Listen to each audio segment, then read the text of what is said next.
Shredlock now into the back line and gets rid of both supports. Up over the top, gets a double. And here's a coalescence from the high ground for Rolf, but wow, the timing on that one looks so good. Really. Fire gets two, that is crazy! Time and a great stick from Dal, that's three from him! That's crazy, they make it one. Hello, hello! I am Anthony Harbleu Ballo. I will be bringing you another Vancouver Titans Overwatch match. We are in week 2 now. Unfortunately, Vancouver Titans had a little bit of a rough start for their... Actually, I couldn't even really say it was that rough. It was against two very good teams in Florida Mayhem. And, oh my goodness, I'm trying to blank on the other team who was... Oh, well, whatever. It was against two decent teams. Toronto, that was it, thank you. They went 3-1 against both of them, took some maps, had some very close games that could have gone either way. But today, we have Vancouver Titans against Paris Eternal, who is sporting an almost entirely new roster. In fact, it might be entirely new. So the team people knew from last season is gone. This one, it's going to be their first match of the season. So I got no information on what they're doing. I don't know how hot they're going to be. Based off their roster, I've played against a lot of those players and contenders. Naga, some of the others. They were always seemed like they were better than contenders, and they were just waiting for their Owls start. So it looks like this is the opportunity for a lot of them, which Vancouver Titans is a quite similar roster. They have a lot of players who have spent their times in contenders, made their way up, and then now finally having a chance to prove it at the top level. So I'll go over a very quick rundown again of the Vancouver Titans roster. Not big differences from the other week. We do have Teru starting on DPS in place of Linkser. So it's Teru and Dalton on DPS, Shred and Fried Wiener on the tank lineup, and then Rolf and Fire on supports. So I'd say the big things I noticed last week from Vancouver Titans is they had really good openings to a lot of fights, but then after the fight started, they would either lose someone, like Rolf would get picked off, or Shredlock would go too aggressive and die. So I think they should keep looking for the fights they were taking, but then once the fights are going on, they need to be a little bit more careful about not overextending, about keeping your supports alive, and the rest of that. It should come out much better for them.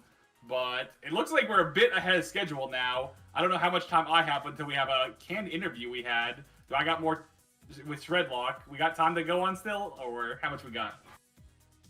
We got that? Alright, well it looks like we have a short interview before the match starts with Shredlock, the main tank on Vancouver Titans. I got no idea what it's going to say, so if our producer can throw it over that, I'm curious to see what he has to say.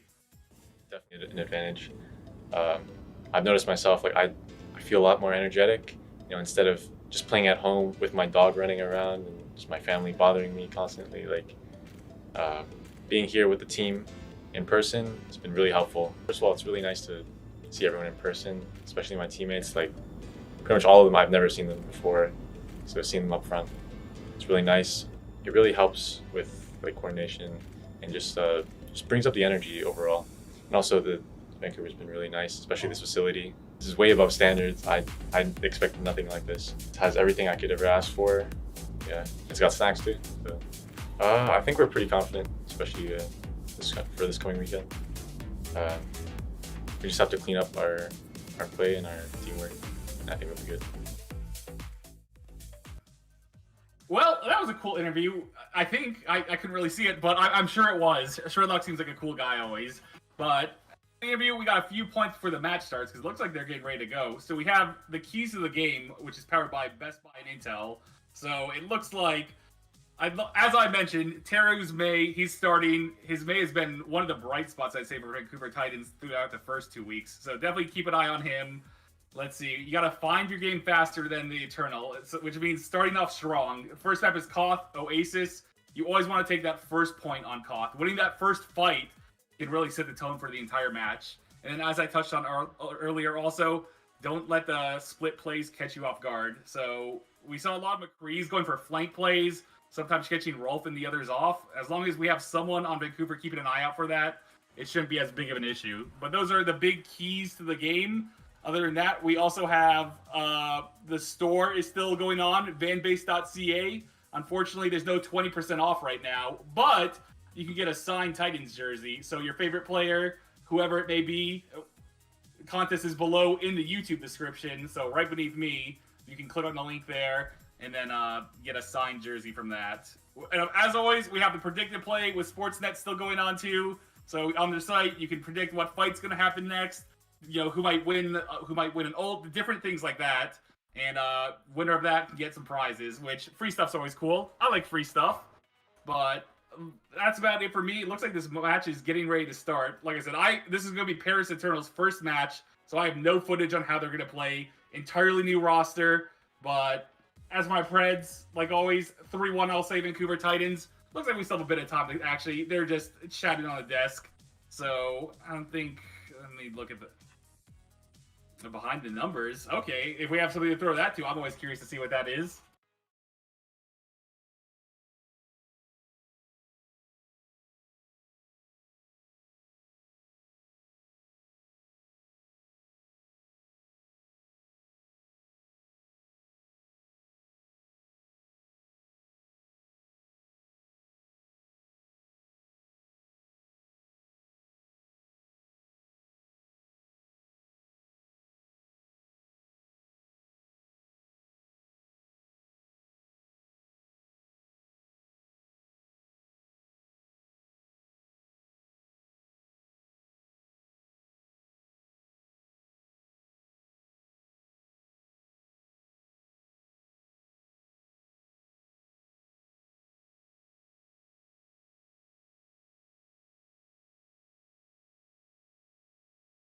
That's all the... Let's see. It sounds like we got some more time before it starts, but I'm pretty... Like I said, it's Paris Eternal's first match for their roster. I haven't seen them play, so I don't really have a lot that I can, like, predict for them. But from having played against a lot of them in contenders, I guess, I'd say if there was a match Vancouver Titans is to win, like their first one, this is without a doubt the one they should have circled to go for. In terms of talent, I would say the DPS on Vancouver Titan match up very well, if not outclass the actual DPS on Paris Eternal. Let me double check Paris Eternal's roster. Yeah, Onigod and Naga, I think, are the two DPS for Paris Eternal. And both of them are definitely, like, respectable in their own rights, but I wouldn't say either has really been, like, an all-star caliber, like, best out there, unbeatable. And that's where I think if Vancouver Titans keeps running the Teru Dalton lineup with the Mei, they can see some really good value from that. And honestly, really, if you look at it from, like, player to player, Dan and Elivote, I believe, are the two tanks for Paris Eternal. And this isn't me just being a Homer fanboy, but if I had to pick two of them, I think what I've seen between Shredlock and Fried Wiener, as long as Shredlock isn't going too aggressive and tones that back a little bit, I would have to tip my hat to them again also in terms of it. Support, a bit of a toss-up there. Neptuno, I see, is on Paris Eternal. He was always a pretty strong player on filling some of the other rosters, but I mean, if Rolf, we see him on Zen again, I can say have a big impact there. And then Fire, I really haven't noticed Fire a lot in these first two matches, which, that's normally a good thing. If you don't notice the Lucio, that probably means they're having a pretty decent game. Normally, the few times you notice Lucio is if they die mid-beat, or if they go, like, way too aggressive and cut off in the back line. I haven't really seen a lot of that from Fire. He's still been having a good impact in terms of, like, keeping people off his other support and, like, getting frags, but he hasn't been getting picked off or anything else like that, so it's good to see. We love the stash cam. I hope you're not talking about... I'm talking about one of the players, not mine, because I got the full thing going on there. But other than that, I believe this match should be starting within the next minute or two. It looks like all the players are sitting down at their respective desks, nice socially distanced, having some space between them. But like I said earlier, I'm predicting Vancouver Titans again, 3-2. It's been a trend, but this one, I mean it with all my heart. Paris Eternal's got a new roster. I'm sure they're going to be figuring out, like, all the little kinks in it still. I think this is Vancouver's time to come out and take a nice W here. But let's see. I'm seeing some of the Preds from the actual people on the desk, and they're actually even predicting Vancouver. This is the best I've ever seen in a minute. I see two of them predicting Vancouver also, going right in line with what I had to say, which I know a lot of people think Paris from last season, they were like a playoff team, a pretty good team out there. This is a very different roster than last season. They still could be good. They could come out of the gate and, you know, bot Vancouver, but I don't see that happening. I think they're going to be a team that takes a bit of time to find their footing. As the season go on, though, I assume they'll get better and better, which is true with most teams. But I think Vancouver Titan, the fact that this is their third match, they've already had a couple to warm up with, and this is Paris Eternal's first. I think that little bit of experience is going to help them in this one. totally forgot he was on Paris. Yeah, Paris has an entirely new roster. It's weird for me to see still. Like I said, I have no idea how they're gonna play actually, but I'm excited to see it. And after the first map's done, when I actually have stuff to actually be able to break down and analyze, it'll be a lot easier for me. The whiteboard is still in the process of being acquired. You can't just go to Walmart and buy a whiteboard, but by next week, we'll have a cool setup here. I'll be able to draw cool pictures, have my analysis on the board. That'll be fun to see. Fried Wiener. It is always good to see Fried Wiener's full name again also. Last season, it was always disappointing to see FRD. Even though, I don't know if that was Overwatch League or Blizzard or someone trying to make him change it, but it's nice to see the Wiener back on the name. Much more fun to say. Gongsu. That's right. Oh my gosh, I was trying to complete blank who Neptuno was on. He was on Gong. That's right. He was DPS before on that before. Although he was originally a support player, but you know, a lot of the, I guess Violet's doing the same thing where he plays DPS one game, support the next. Who knows? But I think I'm about out of talking points here. I don't know if producer, you guys got any other things I missed or could weigh in on before it starts.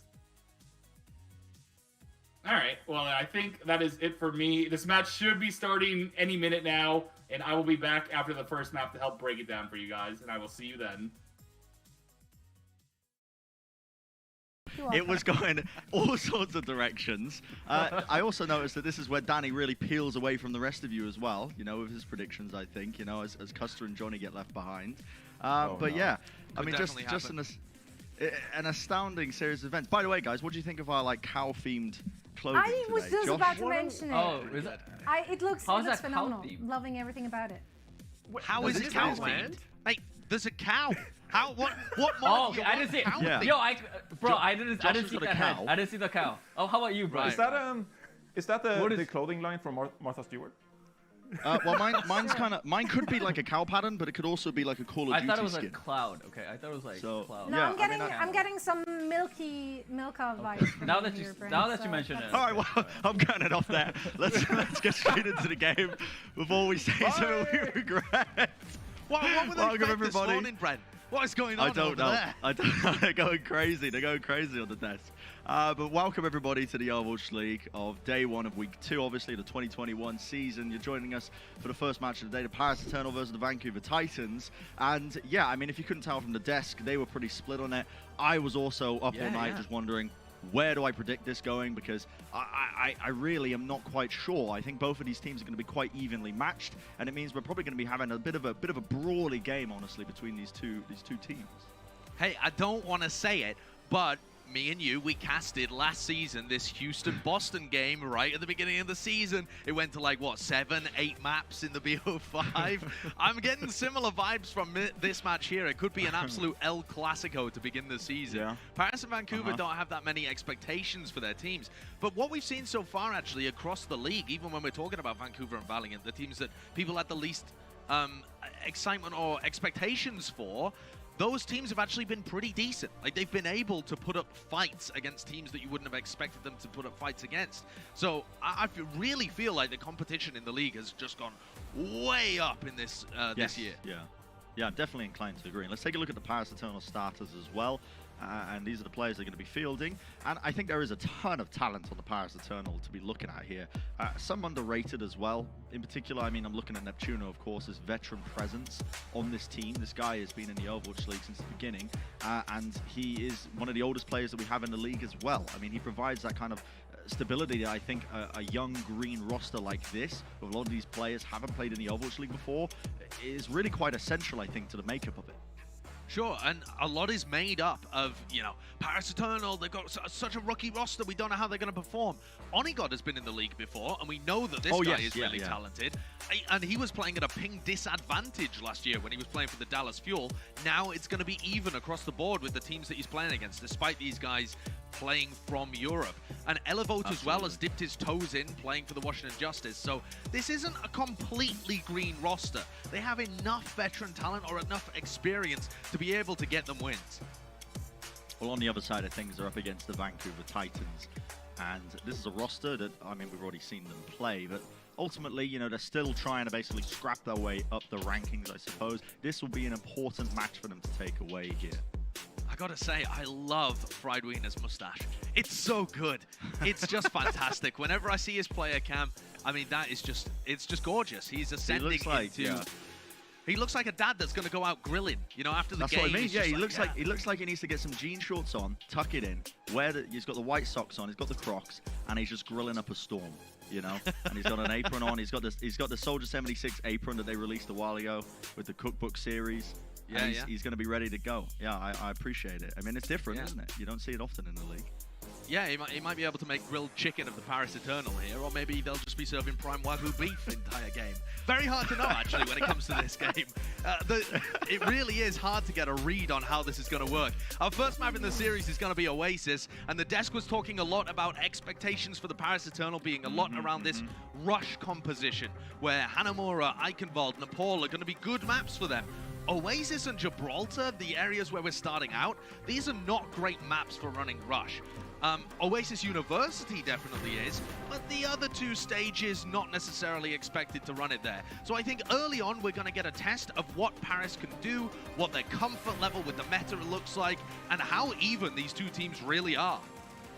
I have like this weird metagaming prediction over the course of the season, Josh. The teams that are playing, like the EU teams in particular, because obviously they're playing on a ping, and the system that we have set up in the Overwatch League means that the team that they play against also gets matched on that ping, so it's like almost like an artificial latency. Right, to make it fair, so that... Right, to make it fair between both teams. I have it like this, my personal theory, we're about to see if it comes true, but I think these teams are going to be basically playing Rush the entire time on the higher ping comps. Just because I feel like you can really... It's a composition that ping isn't really going to be causing some major mistakes for you. And I think that teams will lean more into the rush when you get into these EU matches. And you can see them heading into it here.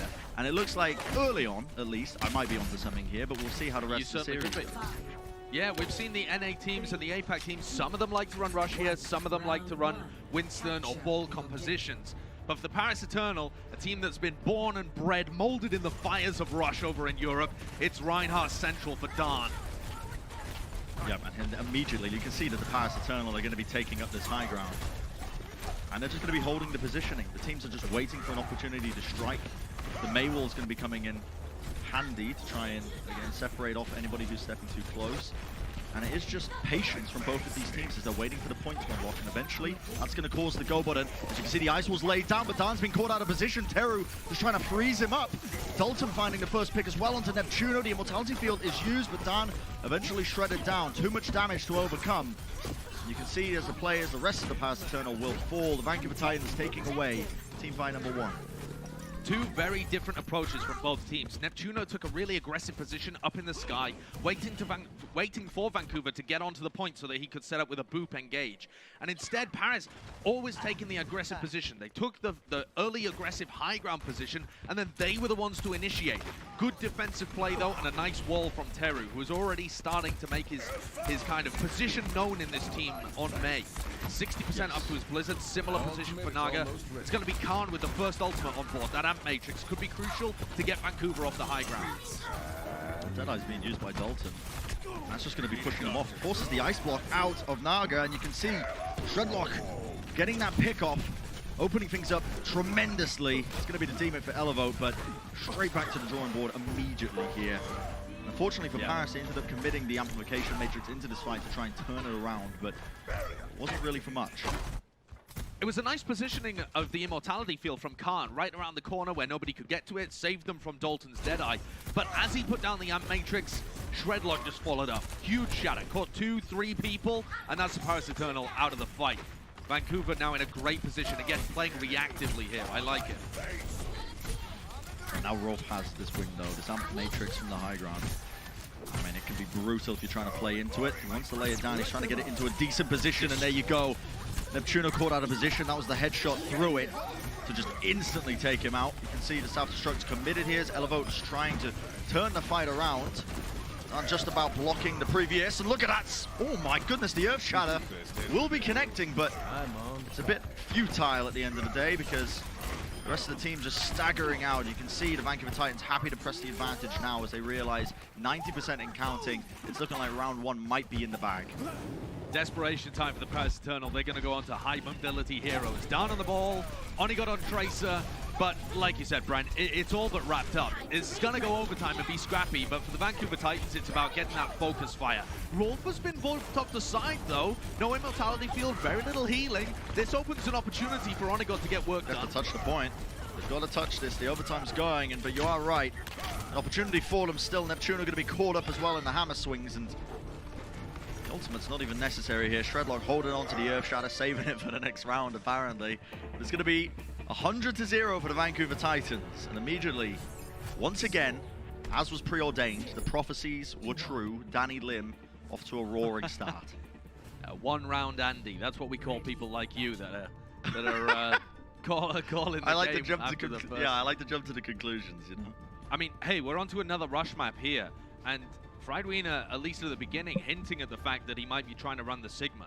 This is something that we saw quite a lot in the Vancouver versus Mayhem game. But in that instance, it was really Mayhem trying to run the Sigma and Friedwiener mirroring it. But this could give us another interesting look into the various types of rush that you can run in this meta.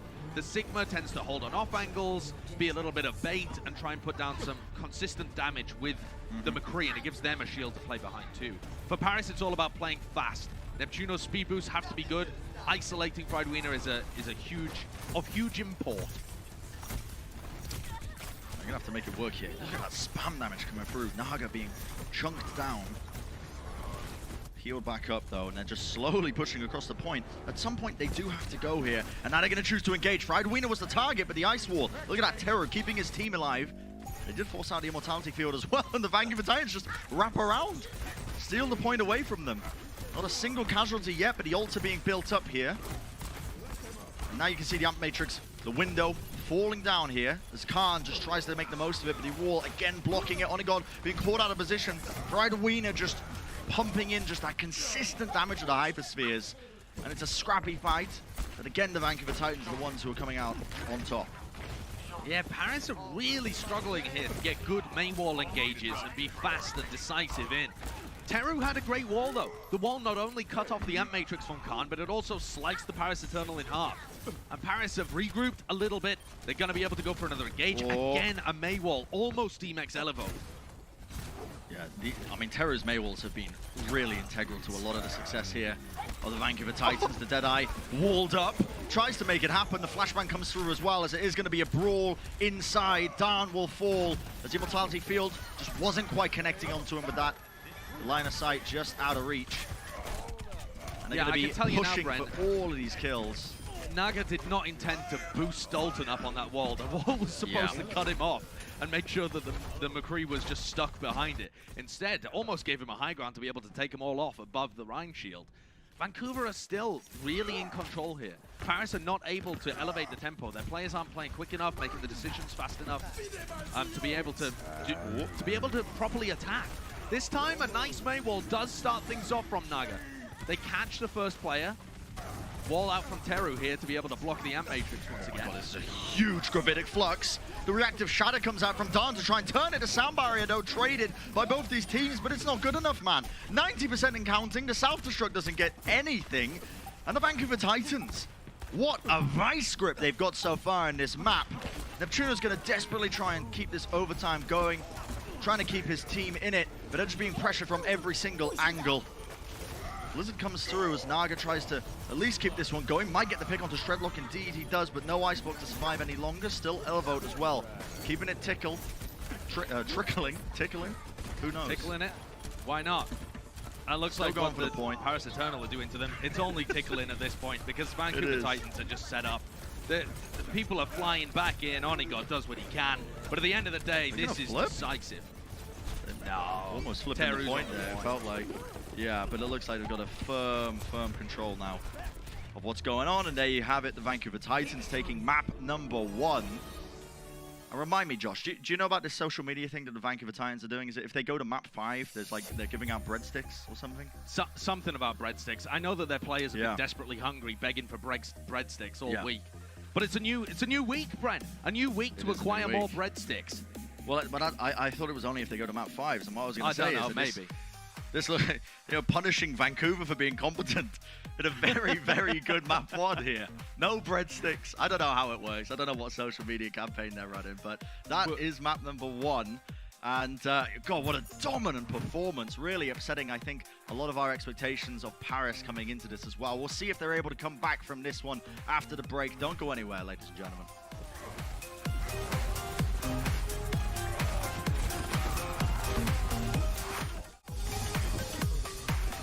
Wow, wow, wow. Well, Paris definitely looked like a team that it's their first match with a new roster. Vancouver really came out there and just hit him in the mouth.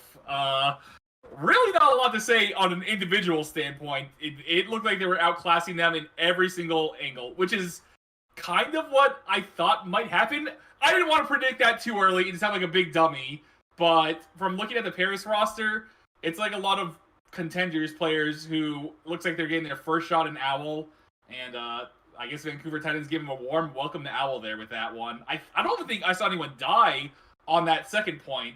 They might have lost someone like at the end after they pretty much already guaranteed the round, but I think at most they had like maybe 5 deaths between the 2 of those points. But that's the nature of Koth for you. If you come out strong in those first fights, you can easily 100-0. And again, it just by far looked like Vancouver were the more stable team there. It looked like they knew what they were doing in team fights more. They were more aggressive. I really like the Sigma change on the second point of Oasis there. They played that first fight so slow and capped the point before anybody even died. It is very rare you see that. But they capped it purely just based off of their comp with the extra Sigma shield and the position they took with it. Because Paris was still on D.Va there. And D.Va's never been that great for that point of Oasis, so I definitely like the Sigma switch from Fried Wiener for that one. But, wow. It's definitely nice to see Vancouver coming out looking that strong. I expect to see Paris bring it back a bit more.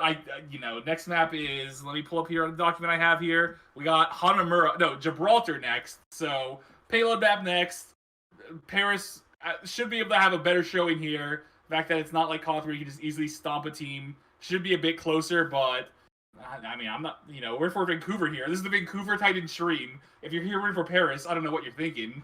But we do have, I messed up earlier, or when I say I mean our production messed up earlier for the giveaway I had mentioned. There's actually a code word that for the Vancouver Titans signed jersey giveaway, which that code word will be in chat, and I will say it right now. It's nature. Nature was the word, right? Nature's the code word.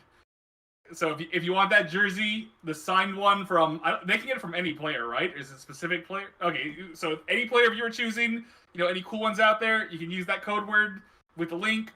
I think it's first come, first serve, so it might have already been used at this point, who knows. But it looks like next map should be starting in the next couple minutes, 40 seconds. I mean, based off of how that last map just went, I would have to say, Vancouver Titans again, I see them taking the next map. Although, with Gibraltar, May isn't quite as good on Gibraltar, and I would say I think a big, bright spot for Vancouver has been Teru's May play, so I'm curious to see what they do here. I imagine they still will run the May, because May still can work on Gibraltar. It's just not going to be near as good as it was on Oasis. But other than that, it looks like the countdown is just finishing up, so this next match should be going live. And I will see people at halftime again. Go Titans! The Overwatch League is brought to you by Coca-Cola, the official refreshment of the Overwatch League, and by IBM, the official cloud and AI partner of the Overwatch League.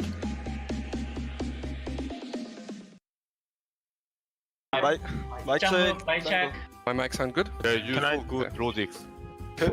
That's how Spence laughing at.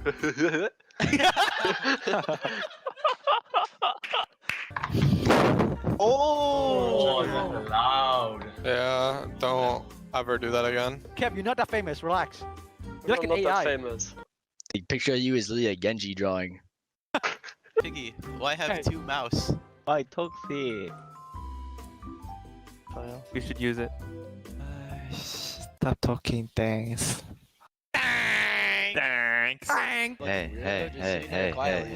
What? Let's focus game. What are we focusing on, Shu? We're about to play Lijiang Tower, guys. We're about to go into Lijiang Tower. Play just scream, don't yell, don't get excited too much. Just have fun. Not have fun. It's match. Don't have fun? Yeah, don't have fun. 파이팅! Holy moly. Hey, Roshu. Hey, 한순재. What are you doing? What are you doing? Oh, I'm dead. Oh, I'm dead. I literally woke up this morning and I was more excited than I've been for Christmas in like the last 10 years. No shit, actually. I felt like I was like 10 years old, waking up Christmas morning. I'm like, oh, we get to play a match. Let's go. Oh gosh. What's mean LMK? Let me know. Oh. Ah, you don't know? Ah. In America. Holy I don't. What time is it? I mean, what time is it now? 12:03. Lucy, low too. Big rock. I blocked. I got shot here.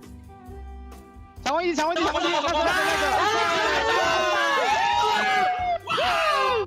I got shot. Right there. Right. Kill. I didn't know play. Right. Oh. Big shot, man. Right. I got right. Let's kill them all.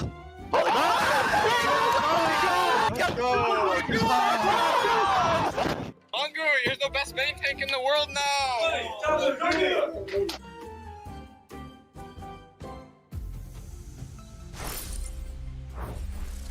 And here's our power rankings with IBM Watson, and the astute viewers will notice that we actually don't have any players playing this match on this list, but hopefully, Josh, they can break into this top 20 here.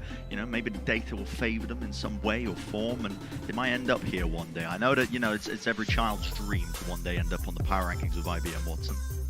That is true. Now, what interests me about this is that we have support players really high up, like Genamjin, like Lastro, and I don't want to put Khan on the same kind of level in terms of expectations, but that was somebody that people were really excited about playing for the Paris Eternal.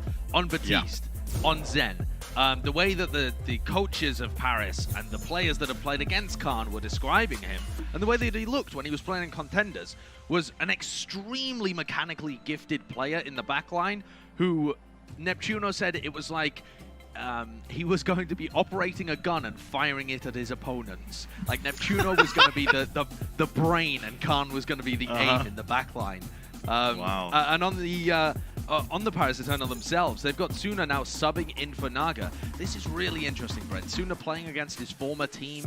They only fielded him a few times last year. Didn't get the greatest showing in the world. And now it's his time to prove himself on another roster. Yeah, I mean, I think Suna as well definitely had some great moments previously in the Overwatch League. So I'm hoping that this is the thing that they need to turn this one around, because we're heading into Gibraltar next, and this is a map where, you know, typically has not been kind to Paris as well in the past. Obviously different teams and all that, but we will be heading into it shortly, and they do need to switch something up. Gibraltar also typically a map that is going to be favoring a lot of the double bubble compositions, and whether or not we see that coming out from these teams is yet to be seen, because again, I know both of these teams are favoring a lot of the rush compositions, but definitely looks like at the moment the Vancouver Titans have a better grasp of how to play, you know, the Reinhardt, Lucio rush compositions compared to the Paris Eternal. And maybe they need to dip into a bit of a, you know, some different compositions to maybe sort of play towards the map a little bit more. I think that's part of bringing in Suna, to be honest. He's, when the coaching staff of Paris have been talking about their roster, they've talked about Suna as their tracer specialist. And Linkser on the other side coming in is going to be playing, I think, probably some McCree to try and shut that down. So this is going to be a dynamic of the subs, in my opinion, to see how much value they can get done on the map. And also, like I said, it gives us an opportunity to take a look at Paris. How good are they on different comps? How well can Dan and Elevo combine in a composition that's very different, but still very reliant on that tank synergy? Yeah. All about the tank synergy in a lot of capacities. You can see the Vancouver Titans also going to be matching them as they're coming out of the gate. Teasing us a little bit. Thought they were going to be running with the rush comp, but and you can see them. The bubble applied. Shredlock just trying to take away that high ground control, but drops immediately. Just going to give it a charge for Pride Wiener. Dan's dropped down to the point here, and he's just going to try and stay up with Khan healing him. Khan's going to be able to generate a large amount of nano boost charge. But that bubble is dangerous to play inside, because it blocks all of the healing. I mean, he's really tucked inside of it. He's got to jump out. Okay, he does. He's going to get healed up as well. But again, it's a slow start from both these teams, but it looks like the Vancouver Titans are the ones who want to engage. The bubble comes through again. It's going to get burst. Now they can start healing through it, but a massive bio nade. Look at that, connecting onto 3 members. Khan putting in work. We were hyping him up. There was a lot coming into this season off the back of it. His performances in contenders have been elite. We really do need to see him come up big here. You can see him still poking up top. Vancouver Titans haven't been denied of that high ground just yet. The cart has a lot of free push here in the car wash section. Teams are raring up for an engage. Elevo now has to give up the high ground, and Vancouver Titans have taken that area of the map. It has taken them over a minute to be able to do that, but now they can start to establish themselves in server room, push Elevo away, and he's pretty disconnected from the rest of his squad. He needs help early. Yeah, he got the peel, and now they're going to be going back in on the Vancouver Titans. This is quite nice from Paris. Elevo was almost just a bait waiting out there, but his team was supporting him as they rotated around for him. Dan hopefully doesn't fall, indeed stays alive, 58 health. And look how much Hanamura this is actually going to give back over to Khan as well. With Dan taking all that damage but surviving the fight, Khan gets a free 40% for the next fight. Very well played by Paris, and this is where the comp starts to work really well. On defense, being able to ult cycle, bait the defenders into exposed positions, and then dive on top of them. That's going to be the name of the game for Khan and Dan. Absolutely. Yeah, absolutely. And it's kind of hurt Vancouver Titans almost from their slow approach here, because now only 2 minutes remaining. And the card is not in a favorable position. They still have to push it all the way around this corner. Dalton's going to be looking for an opportunity. You can hear the grab was unleashed. Elevo alone in the corridor. Might be able to get something done, but ultimately they turn it around straight away. Friedwiener unleashes his own grab. It locks up enough of these players. Now you can see Onigod just trying to clutch this one up here, trying to catch out Dalton. But the Primal Rage now going to be committed by Shredlock. Just trying to separate away a couple of these players so they can take them down. Neptuno's rally, he's just pumping in the armor packs, but eventually Onigod, using the Deadeye, manages to catch out Rolf. Chaos in the server room, Josh. I'm not sure which side is going to be winning, but it looks like, the Paris Eternal might just be edging this one out. Still, the players are just feeding into them, slowly but surely. Who knows if it's winnable? The rally armor from Fire is going to fade, and eventually he's taken down. But it's even trades all over the bloody shop, and it's superior spawns now for the Paris Eternal. They are going to be coming back into this fight faster and a lot closer to the Vancouver Titans, as much as they are just inting in players one after the other. Yeah, and that's what it feels like. They're just kind of taking split fights all over the place, letting the time and the pressure get to their heads. You have to stop that car. No, you have to stop the car. Oh, no. Well, that's the problem with Suna dying there, though. Suna is the guy who needs to be playing around the floor, using his blinks and his recalls to contest the objective. You can't just have your tanks ping-ponging onto it. That's not really how this comp works. You don't want your Zarya on the low ground and your Winston not applying pressure. At Vancouver, I mean, that was messy. That is certainly anybody's point to win there, but Vancouver scrape it by the skin of their teeth. They are in control of checkpoint A. That is okay. Nano boost applied. Sleep immediately done. Not going to be getting too much done. Bubble's going to keep him from dying too much, but Khan goes down. Shredlock actually with the nano boost applied to him, wrapping around a bit of a pincer as well as he came from behind, and nobody's paying attention to him. And he's built up a Primal Rage just by himself. No one focusing him down. They're going to get punished for it. Paris Eternal losing this team fight now in a pretty critical position, because it means now this card's going to get pushed up and the players can start to try and take away some of this high ground before the Paris Eternal can re-engage. Yeah, the ult usage from Paris has been kind of heinous so far on their defense. Their first engage was pretty good, but then their decision-making has been pretty poor since then. They've got a grab pulse bomb to be able to use here, but all of their regular tools for ult cycling are kind of out of the window. And with 1 minute and 45 seconds left, Dan falls once more. Elevo with a grab in a position where they can't get a pulse. Oh, they can, but they didn't force out the bubbles early enough. So again, doesn't quite work. Onigod though, turning things around. Onigod from the side! The Deadeye catching 2 players, both the tanks gone. Oh my goodness, what a clutch. And Josh, I mean, I was saying Echoes previously, it's Echoes of the past, I feel like. It's always us that gets to cast these series here. These 2 teams just slugging each other, one after the other. Neither team wanting to give up at any moment, and you never know when it might just be turned around.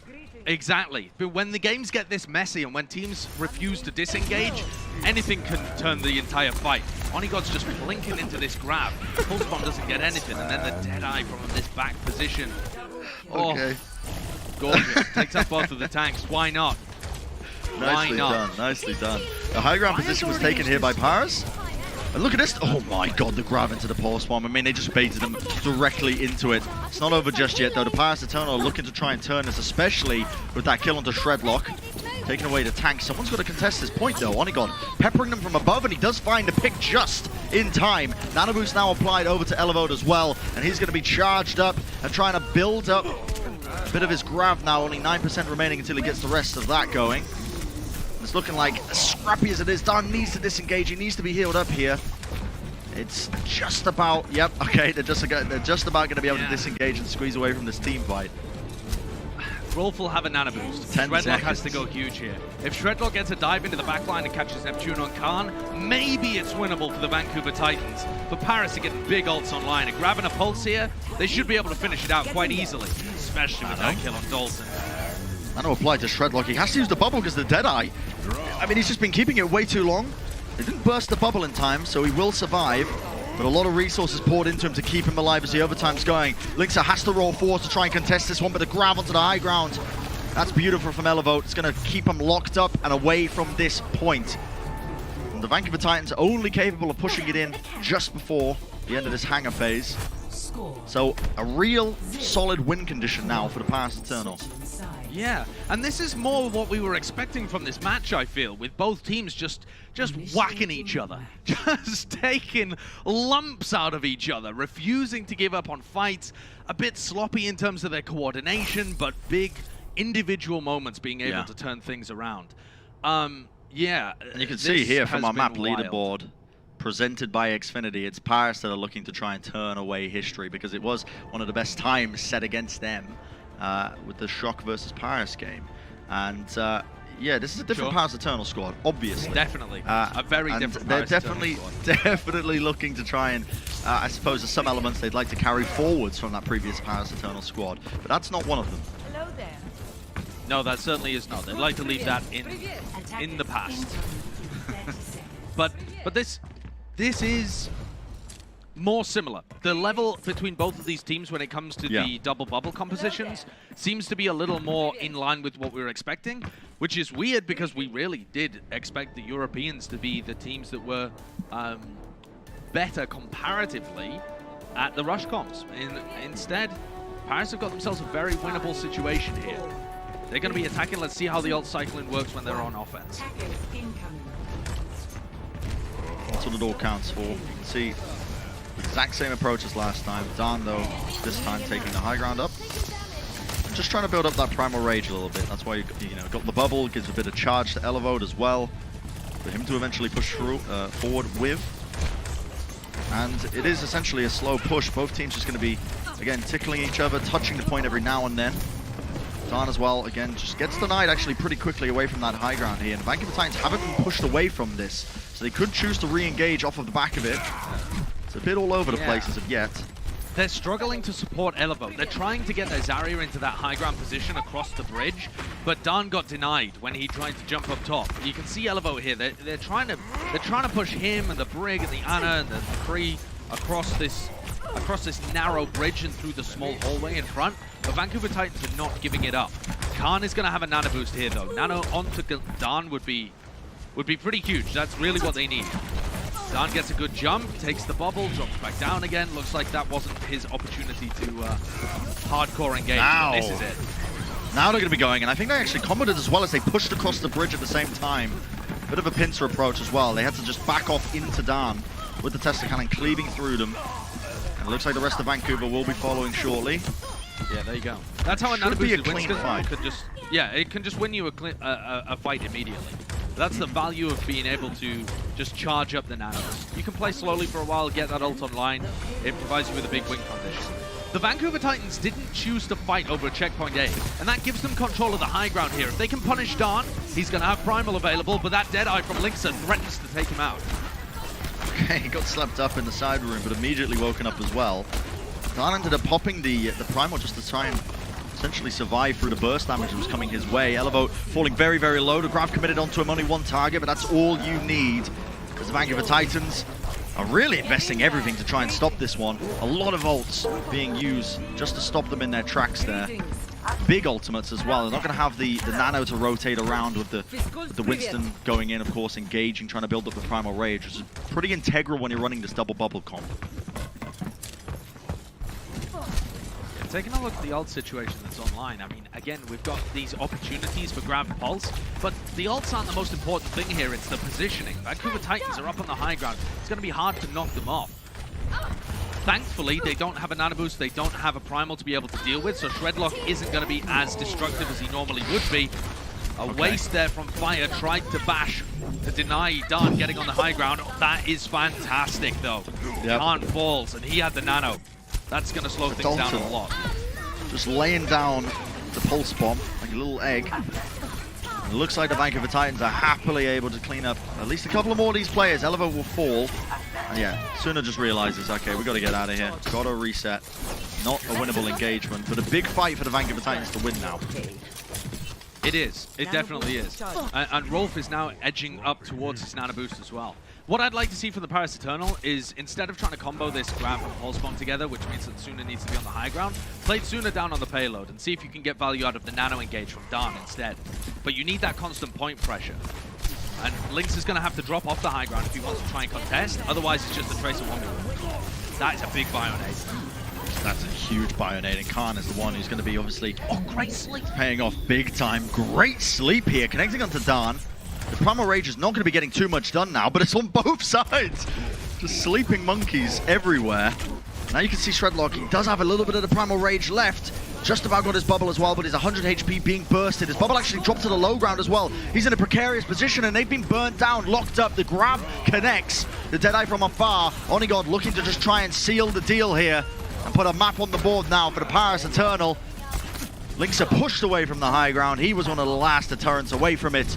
And the Paris Eternal, as cleanly as it will do, they're going to be taking map number 2 here, bringing us to an even scoreline in this series. Well played there from Paris, rebounding where most expectations were for them to be perhaps a little weaker on the double bubble. Instead, Suna comes in on Tracer and brings it to his former team. That's what we like to see. Beautiful work from the Paris Eternal to try and come back into this. We might have the series that was promised on our hands here, ladies and gentlemen. We're going to be going to a short break. On the other side of it, of course, you already know, the series will be continuing, so do not go anywhere. You don't want to miss it. Could be absolutely magical.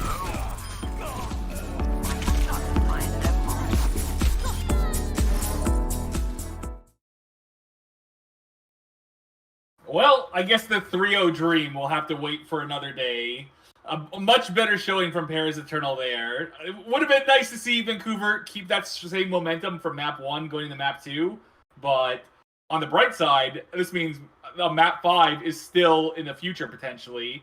And I didn't touch on it yet this stream, but the promotion from last stream is still in effect. So if this goes to 5 maps, free breadsticks from Pizza Hut. You can't go wrong with free breadsticks. They're delicious. But that promotion later. We'll talk about all of that later if it goes 5 maps. I'd say the big thing I noticed on that one is it didn't really seem like, again, there was any individual player having like a very bad game. Like Lynxer seemed like he was doing fine because Vancouver swapped Terry with Lynxer that map. But I feel like Vancouver as a team just plays much better with Teru's Mei in there. The way they play with their ice walls, the way they engage with it, they seem to be doing a very good job with that. And the fact that next map is Hanamura, I would say almost without a doubt, you'll see Teru back in. Hanamura's with probably the best Mei map in the game, bar none. So I would say almost certainly you will see Teru back in. Really, just on defense there, Vancouver just got rolled on first. They lost that within like a minute. And if you lose first that quick, it's going to be a hard time holding ship phase that long. And then same on their attack. They kind of struggled to get first there. They only got it with like maybe 20 seconds left. So it definitely looked like Paris was a stronger team overall there. But first map, Vancouver came out very strong. I think back on Hanamura with Teru back in with the Mei, they'll play much better around that. I can easily see them taking next map and making it a 3-1 series, but we'll be going into halftime 1-1. let me also mention earlier, I talked about that free signed jersey with the code Nature. It looks like that code isn't working right now. So I didn't lie to you guys. I was lied to by somebody else. And, well, I guess I did lie to you guys, but it wasn't my fault is what I'm trying to say. But that should be fixed, hopefully sometime today. If not, by next stream, I imagine we'll have it up and working again where you can get it properly. But let me think. I don't think really much else to say from that map, though. Like I said, Linkser seemed like he was doing fine, but it just looked like Paris was playing a bit more solid overall there. I would like to point out that Fire, even though they lost that map, I think has been... I keep talking about it. If you don't notice your Lucio or Brig, that probably means they're having a good game. And I probably did notice him, actually, but I more was noticing for him. Also, well, let me finish my phrase first. But he seems like he's just doing a very good job staying alive and being where he needs to be. I've never seen him cut out of position, anything else like that. Also, I just got word that code works now, so I think it might still be first come, first serve. So Nature was the code. You get a free jersey. It works. Go get your codes. It looks like I believe our halftime or next map should be starting soon. It's either halftime or next map, but regardless, I think that's going to be it for me. I will be back after next map to break that one down more. Like I said, I expect to see Teru back in for Hanamura, but I'm looking forward to seeing it. And I will see you guys after next map. By TeamSpeak, the official voice supplier of the Overwatch League. Well, playing aggressive as support is super important, and I think it takes a lot of like self-confidence and also like knowing when to do it. And it's really important right now in the meta. Like, you want your support to like being able to like do damage and make aggressive plays. Well, I'm very excited to play with new talent. I think I'm gonna try to like help them that we play without fear and we don't like we play at our full potential. And here's our Indeed player resume of the match. You can see Neptuno, competitive place in summer 2016. You can hear him in that clip we just watched as well, him talking about obviously him being this leadership figure and really, I guess, teaching the guys to play without fear, which I think is an important concept. You know, sometimes it does hold a lot of players back when they get in their heads a little bit and they don't play in the match like they do in the scrims. It's a common problem that actually comes up a lot with Definitely with a rookie roster too, right? And I think as we see Paris Eternal play in this match, not much of that aggression or high-paced tempo gameplay, at least in a coordinated sense, has really been on display. But these first matches are always, you know, finding your feet in a professional setting. Vancouver Titans have already had that last week. They went Northern 2, but they had some, you know, decent maps. We've got some subs on the screen as well. It's going back to the same rosters that we saw over in map 1, with Naga coming in, Teru coming in. We're expecting this to be rush compositions with the Mei being played as we head over this time to Hanamura. And the rest of the map pool, Bren, it looks rush favored. I'd like to see if Paris can make this much more competitive than the opening map, because that was absolutely dominant in favor of the Titans, and not really by virtue of them being amazing so much as Paris just looking a little bit lost. Yeah, for sure. I mean, watching that first map as well, I think the thing that I was reflecting on was really the difference, I think, between Teru's walls and Naga's walls. The ice walls being so important, I think, when you're playing that kind of rush comp, in terms of setting the pace of the match and essentially setting your team up for good team fights. And it was kind of missing, I think, a little bit on the Paris Eternal side. And we didn't really quite see that too much. It's such an integral piece of wanting to take those good fights. But yeah, absolutely, I'm with you. I want to see a close series. I mean, we were promised that, you know, this is some of these members, guys, coming out of contenders in EU. The rush compositions is what they were born and bred in. I mean, it's been played for eons, it feels like. Passed down in family generations is learning how to play the Ryan Lucio comps. So I want to see a little bit more out of the Paris Eternal, because if it's going to be going like map 1, if we're going towards the rush maps now, the Vancouver Titans are looking like they've got a very clear edge. And again, Vancouver are going to opt for this Sigma variation. Probably with Fried holding up on that high ground there, with Dalton, with maybe Rolf too, and splitting the team in a bit of a 3-3 aspect, where Shredlock is going to be able to get value out of Teru's walls and the Lucio speed boost. So for Paris, this becomes a question of how do you break this kind of stuff? And their answer is the Symmetra. Shredlock just getting cheeky there, seeing if he can get a Fire Strike for some extra ultimate charge. But this is what it's going to come down to. Where does Onigod actually take them? What wild journey are we going on today? A lot of patience. It seems to be that they're discussing exactly what they want to do. Okay, it's a pause. A lot of patience, Brent. I was wondering. Yeah, I was wondering what is happening here. These guys wondering, but something's gone wrong here. It looked like Onigod wasn't moving his mouse, so maybe it's something to do with that. Possibly. Could be. Pure speculation on my part. But yeah, the Symmetra is a great option if we really want to dive in on that for a little bit, at least to get past this initial choke points. I mean, the beauty of Symmetra is as well, whenever you're watching the programs, I'm also reminded it just works in every game. Because that Hanamura first point choke in your ranked games, I hate to tie it back to my ranked games all the time because they're nothing like these pro scenes. But at the same time, if you ever find yourself on Hanamura and your team just not pushing through the choke, I mean, just switch over to Sim. Switch over to Sim, nice and easy. Yeah. Exactly. Maybe we'll make it a series or something. Hey, it works in the Overwatch League too. You have a lot of different options for where you can teleport to. You can teleport to point. You can fake a teleport to point. You can teleport on top of the hut top left. You can teleport on rafters. You can fake any of those options. So here we see a teleport to rafters. They're going to commit to it too. And this now puts the backline of Vancouver in a tough position. For Fry-Arena, for Rolf, they need to find their correct rotations before Paris drop on them. And, okay, that was a little lethargic, not exactly sure what was going on there. And Onigod doesn't think about where his teleport is going, doesn't know there's a wall in front of him. And Paris have just run into the maw. God, that could have been better executed, Brent. That could have been executed better. That is so brutal. I saw Onigod. He's like, "Yep, set down the three little turrets, and I'll TP onto point, and it's gonna blow somebody up." And there's an ice wall, and it stops it, and it falls short.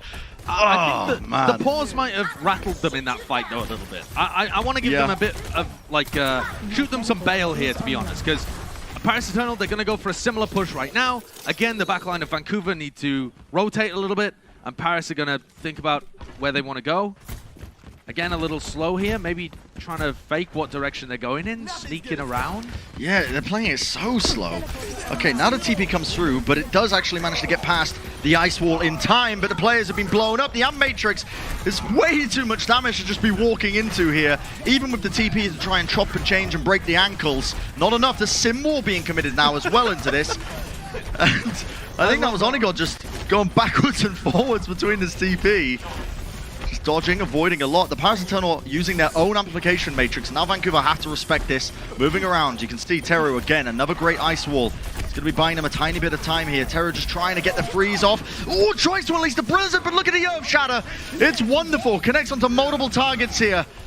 Self-destruct into the corner, but that was another great ice wall once again from Teru, but not enough. It looks like the Paris Eternal are just overwhelming them over ever so slightly. Sound barrier now from the Paris Eternal. Neptuno, unsure of whether or not they were actually going to be closing out this objective, committing it into this tail end of the fight, and they are going to be able to just squeak out this checkpoint A win. Listen, Brent, I could analyze that fight. I could talk about the things that I think they did right and they did wrong. End of the day, it worked for them. So who am I to doubt it? Paris Eternal used a lot of ultimates there, and it did definitely get scrappy. Teru's Blizzard getting cancelled was a huge moment, though, I've got to say. Down with that big Earth Shatter. And even the sound barrier that came afterwards, Teru was knocked down to like 2 HP. So that I think was a real pivotal moment for that tipping in favor of the Paris Eternal. And now they have 4 minutes left to try and battle this out. A Blizzard for the high ground could be crucial here for Naga, but they're going the low ground instead, teleporting to point. Gravitic Flux, possibly? Faking the teleport? So they're trying, okay, I see what they're trying to do, yeah. So they're faking the TP because they assume that the Gravitic Flux is going to be used preemptively. To try and, they were trying to bait out. Trying to bait it out from Fried. But he just held on to it. So again, Paris Eternal losing a couple of seconds. Again, messing with the teleporters, seeing if they can go up top, setting down another ultimate here as well. And this time Fried bites, he is going to use the Gravitic Flux. Yep, ultimate's going to be committed. And it seems like the Paris Eternal have got a great advantage moving into this one. Rolling forwards, the players are corralled into the corner, and Elevote just on high. A lot of burst damage coming from his micro missiles. You can see him finding a lot of work. Dan just trying to flick his shield up as well, just trying to dodge the potential flashbang that Dalton could be holding on to here. Couple of swings takes out Fire, and already it's looking like potentially 2 ticks. And Matrix though, It goes down, the window will fall. Look at that, flashbang into Don, 42 health. Has to back off here, but he's going to get blown up. Way too much damage to try and withstand. Shredlock laying down that Earth Shatter. Don't believe it connected onto anyone, but it matters not. They are able to clinch it out and just about get the defense going. 2 ticks is good for the Paris Eternal, but I've got to say, if Khan had been able to stay up there and heal Dan, it really feels like Paris had a good opportunity to just close it out right then and there. Their attack was pretty decent. They had a decent idea of what they wanted to do and what tools the Vancouver Titans had to slow them down and disrupt them. This time they're going to be pushing with double supportal, which is always good, but it's not necessarily a counter to the Blizzard that Teru has available. So for Vancouver now playing the slightly higher tempo composition with the D.Va in play, it's about getting value out of that, I think. And this could be a true teleport up to the high ground, and this is lovely from Khan. Going to do a lot of damage. This is beautiful as well into the Amp Matrix. You have to respect it. Can anyone touch this point? They almost managed to squeak it away. Remember, they had 77%. The players have to drop down the Earth or the sound barrier. It's going to be keeping them nice and healthy. Last-ditch Blizzard. Earth Shatter laid down by Dan once again. Will connect onto the one target, but he's eventually taken out as well. Walking into the Blizzard, it matters not. Well, Paris Eternal, 138. Let's take a listen in to the Paris Eternal's communications off the back of that one. Oh, no, that was wild. Wild? Okay. Just a lot of defense. Okay. Here, I start top right. If they don't have Zoom, we just play it where I walled the rotation center. And there we go. We're going to cut that off before they reveal all of their deep, deep secrets in how they're going to win Hanamura. But yeah, it seems like the Paris Eternal actually have a pretty good understanding here of what they needed to do to close out this map. They had some decent ideas around the Symmetra teleports as well. It looked more thought through than when we watched them play Rush on Oasis. It definitely looked like they had more of a game plan and a good idea of how to execute. Yeah. I think you'll notice that teams like Paris will probably benefit quite a bit, I think, from a little bit of the slower game modes. Control, you're always against the timer, right? I mean, you're against the timer in any sort of game mode, but it's definitely a lot more pressured because you're limited the amount of team fights you can take in a game mode like that. Whereas in Assault, you're kind of just trying to pick and choose the best times to engage, and you know, there's a whole lead up when you're on the attack of talking about how you want to be approaching a fight. Yeah. I mean, in theory, which is you missing only need from to the win. other game modes. In theory, you only need to win 2 team fights on Assault to be able to win, to be able to take the map when you're attacking anyway. Okay. Double shield. Probably not going to be sticking with it, yeah. It was just preemptive. Laid it down just in case. You can see the Vancouver Titans again scouting out this beginnings, this area, just really checking every single point. They're going to be rolling forwards. They realize, okay, we're being given a lot of space here. And start to rotate back around. Space. Yeah, a lot of respect being shown to the Vancouver Titans. Unusual for teams to not try and fight at this forward area when they have the Mei online, but the point itself is quite defensible. They're letting Vancouver rotate around, so they have the high ground now, and Paris are going to back up to the stairs. That's taken an entire minute for Vancouver to do that rotation, so if they end up losing this fight, it does take a huge amount of time off the clock. Okay, the Eyesore goes up. Shredlock healed though as well, as Rolf ended up using the Exo Boots just to get onto the high ground.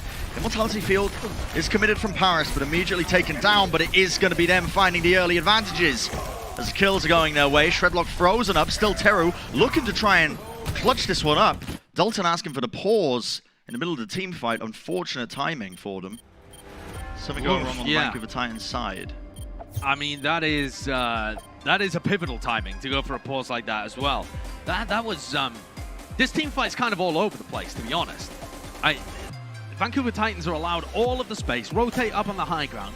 As they push in, Naga's wall again kind of misses it, and they're able to jump up top. Rolf is still able to jump on top, deliver healing to the rest of his team, and Khan's Immortality Field is forced out so early on. And even though the Vancouver Titans drop a couple of players before Rolf can actually commit the Immortality Field himself, they've still got good position over the point. Looks like we're going to be going back into this pretty shortly too. So only a small pause, but let's see how the end of this team fight resolves, because it is actually still winnable for either side. Even though Paris have just dropped a couple of players, including their Reinhardt, Onigod is alive. When the McCree's alive, anything's possible. Yeah, we'll see the Vancouver Titans getting ready and raring to go. Get the D-Mech here onto Pride. Maybe missing the D.Va now, but they do have a lot of space in this point, a lot of respect being shown. And Matrix is laid down. Icewall should get destroyed here pretty quickly. Indeed it does. Still 2 ticks and counting. Someone's got to try and contest this now. You can see Neptuno just flying into the back line here. And it's a forward approach as they look to just try and jump onto the remaining players now. The Paris Eternal clean them up. The tank line back in the fight for Paris, but probably not for much longer, given that they've lost a lot of these players. Swinging away, Dan will fall.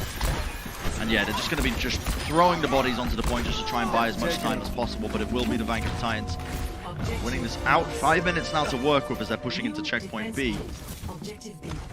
It's a huge amount of time, but Paris Eternal set themselves a pretty good record themselves with 1.5 minutes on the clock. And Vancouver are coming in here without a massive ultimate advantage. Paris have still got a lot to work with themselves.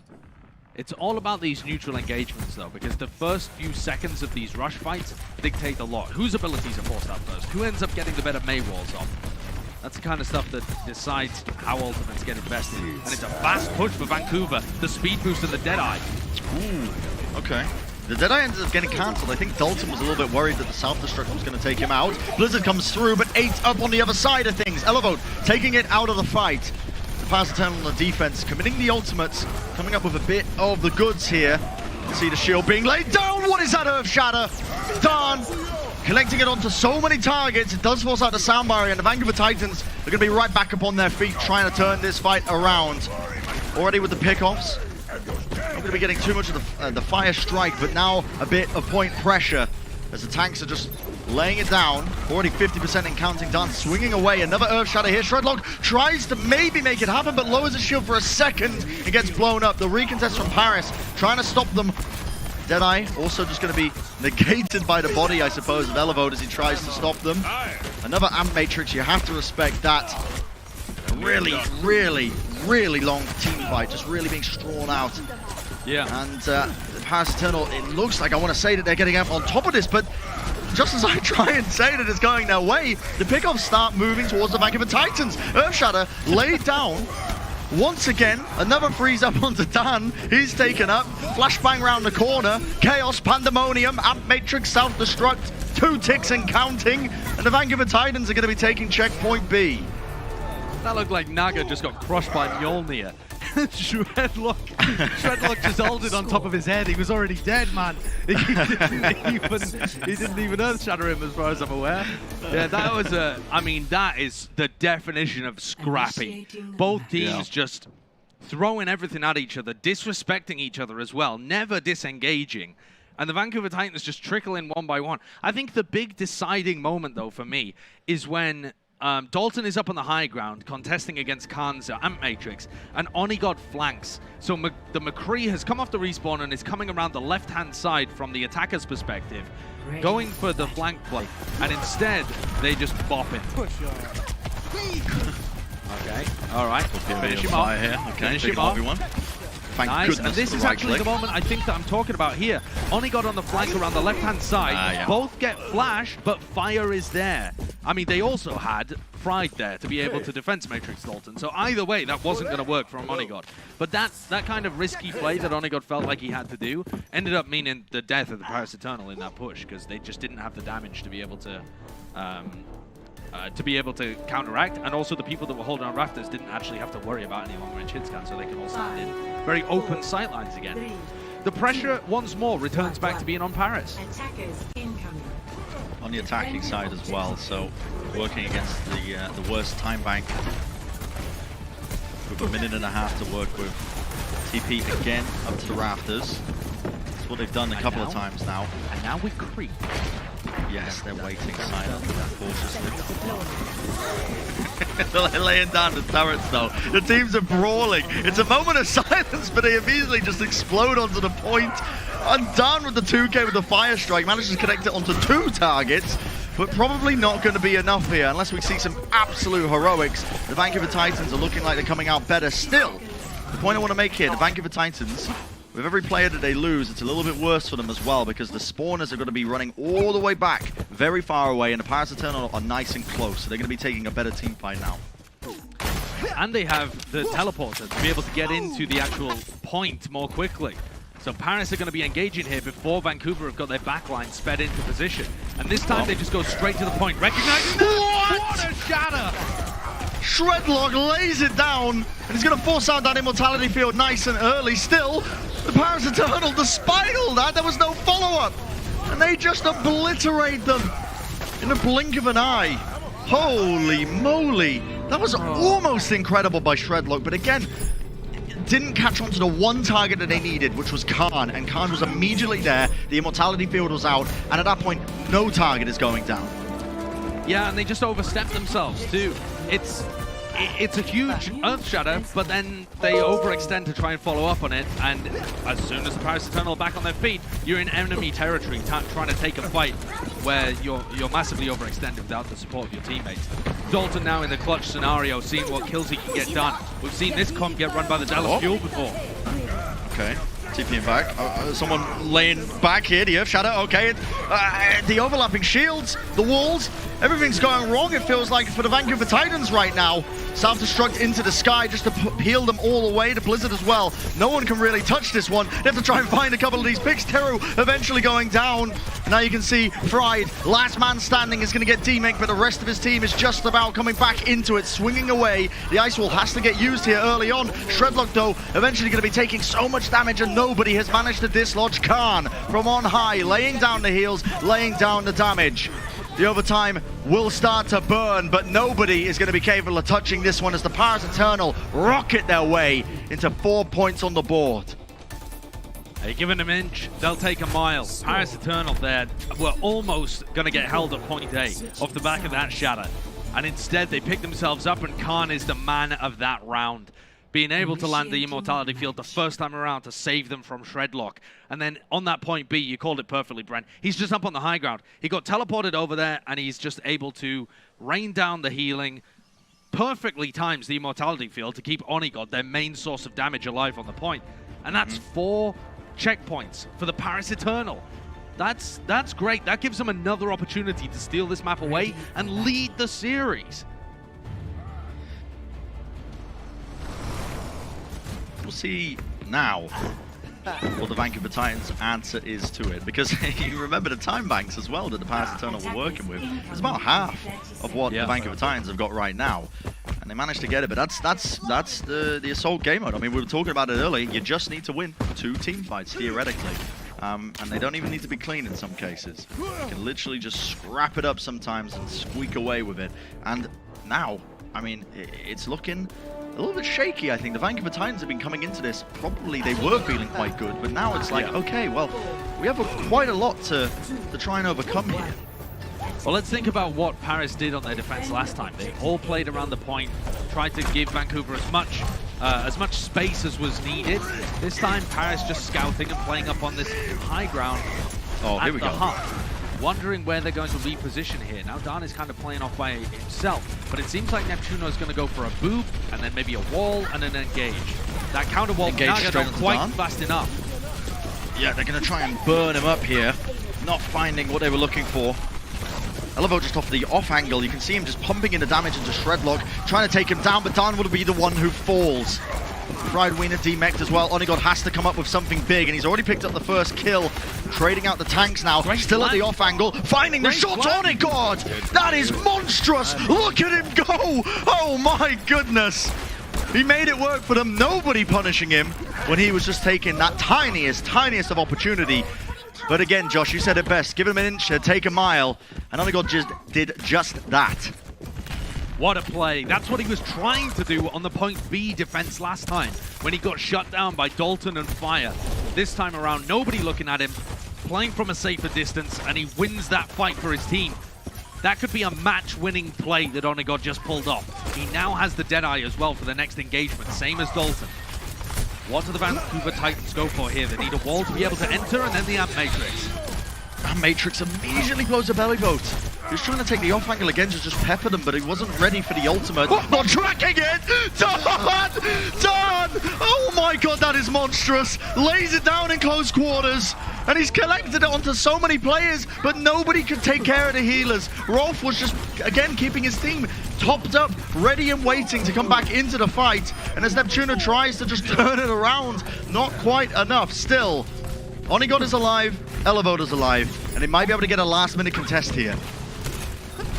Yeah, they're going to try and stagger into the point, but I just don't see how it's going to work. And Brent, that's the same mistake from both of these teams. The defending Reinhardts get huge shatters, but then they try and follow up in positions where you just simply cannot. Inside a room like that, Dan is 100% of the time going to die. You're not going to be able to grab enough kills there to make it worthwhile. Instead, if you get one pick, which they did, and then reset and hold them in that choke point, it's going to give you a much better advantage. These teams, they don't quite get the disengage play as well as our top teams in North America right now. At least that's what it feels like at the moment. Naga, though, looking for a wall, and this engage, great counter wall by Teru. That keeps them safe, at least for the moment, from Naga's Blizzard. Deadeye from the off angle. They're all caught in the corridor. He finds the pick onto fire. Sandbarrier now, huge advantage, but look at that Earth Shatter. Shredlock trying to make it work. Almost staving off a lot of that aggression, but not enough. Look at the amount of investment here as well, Josh. I mean, these team fights are ridiculous. Teams just throwing out ultimates on a whim to try and clutch it out. I mean, that was probably the most important team fight that they could have taken there. And Paris Eternal will be wiping sweat from their brow.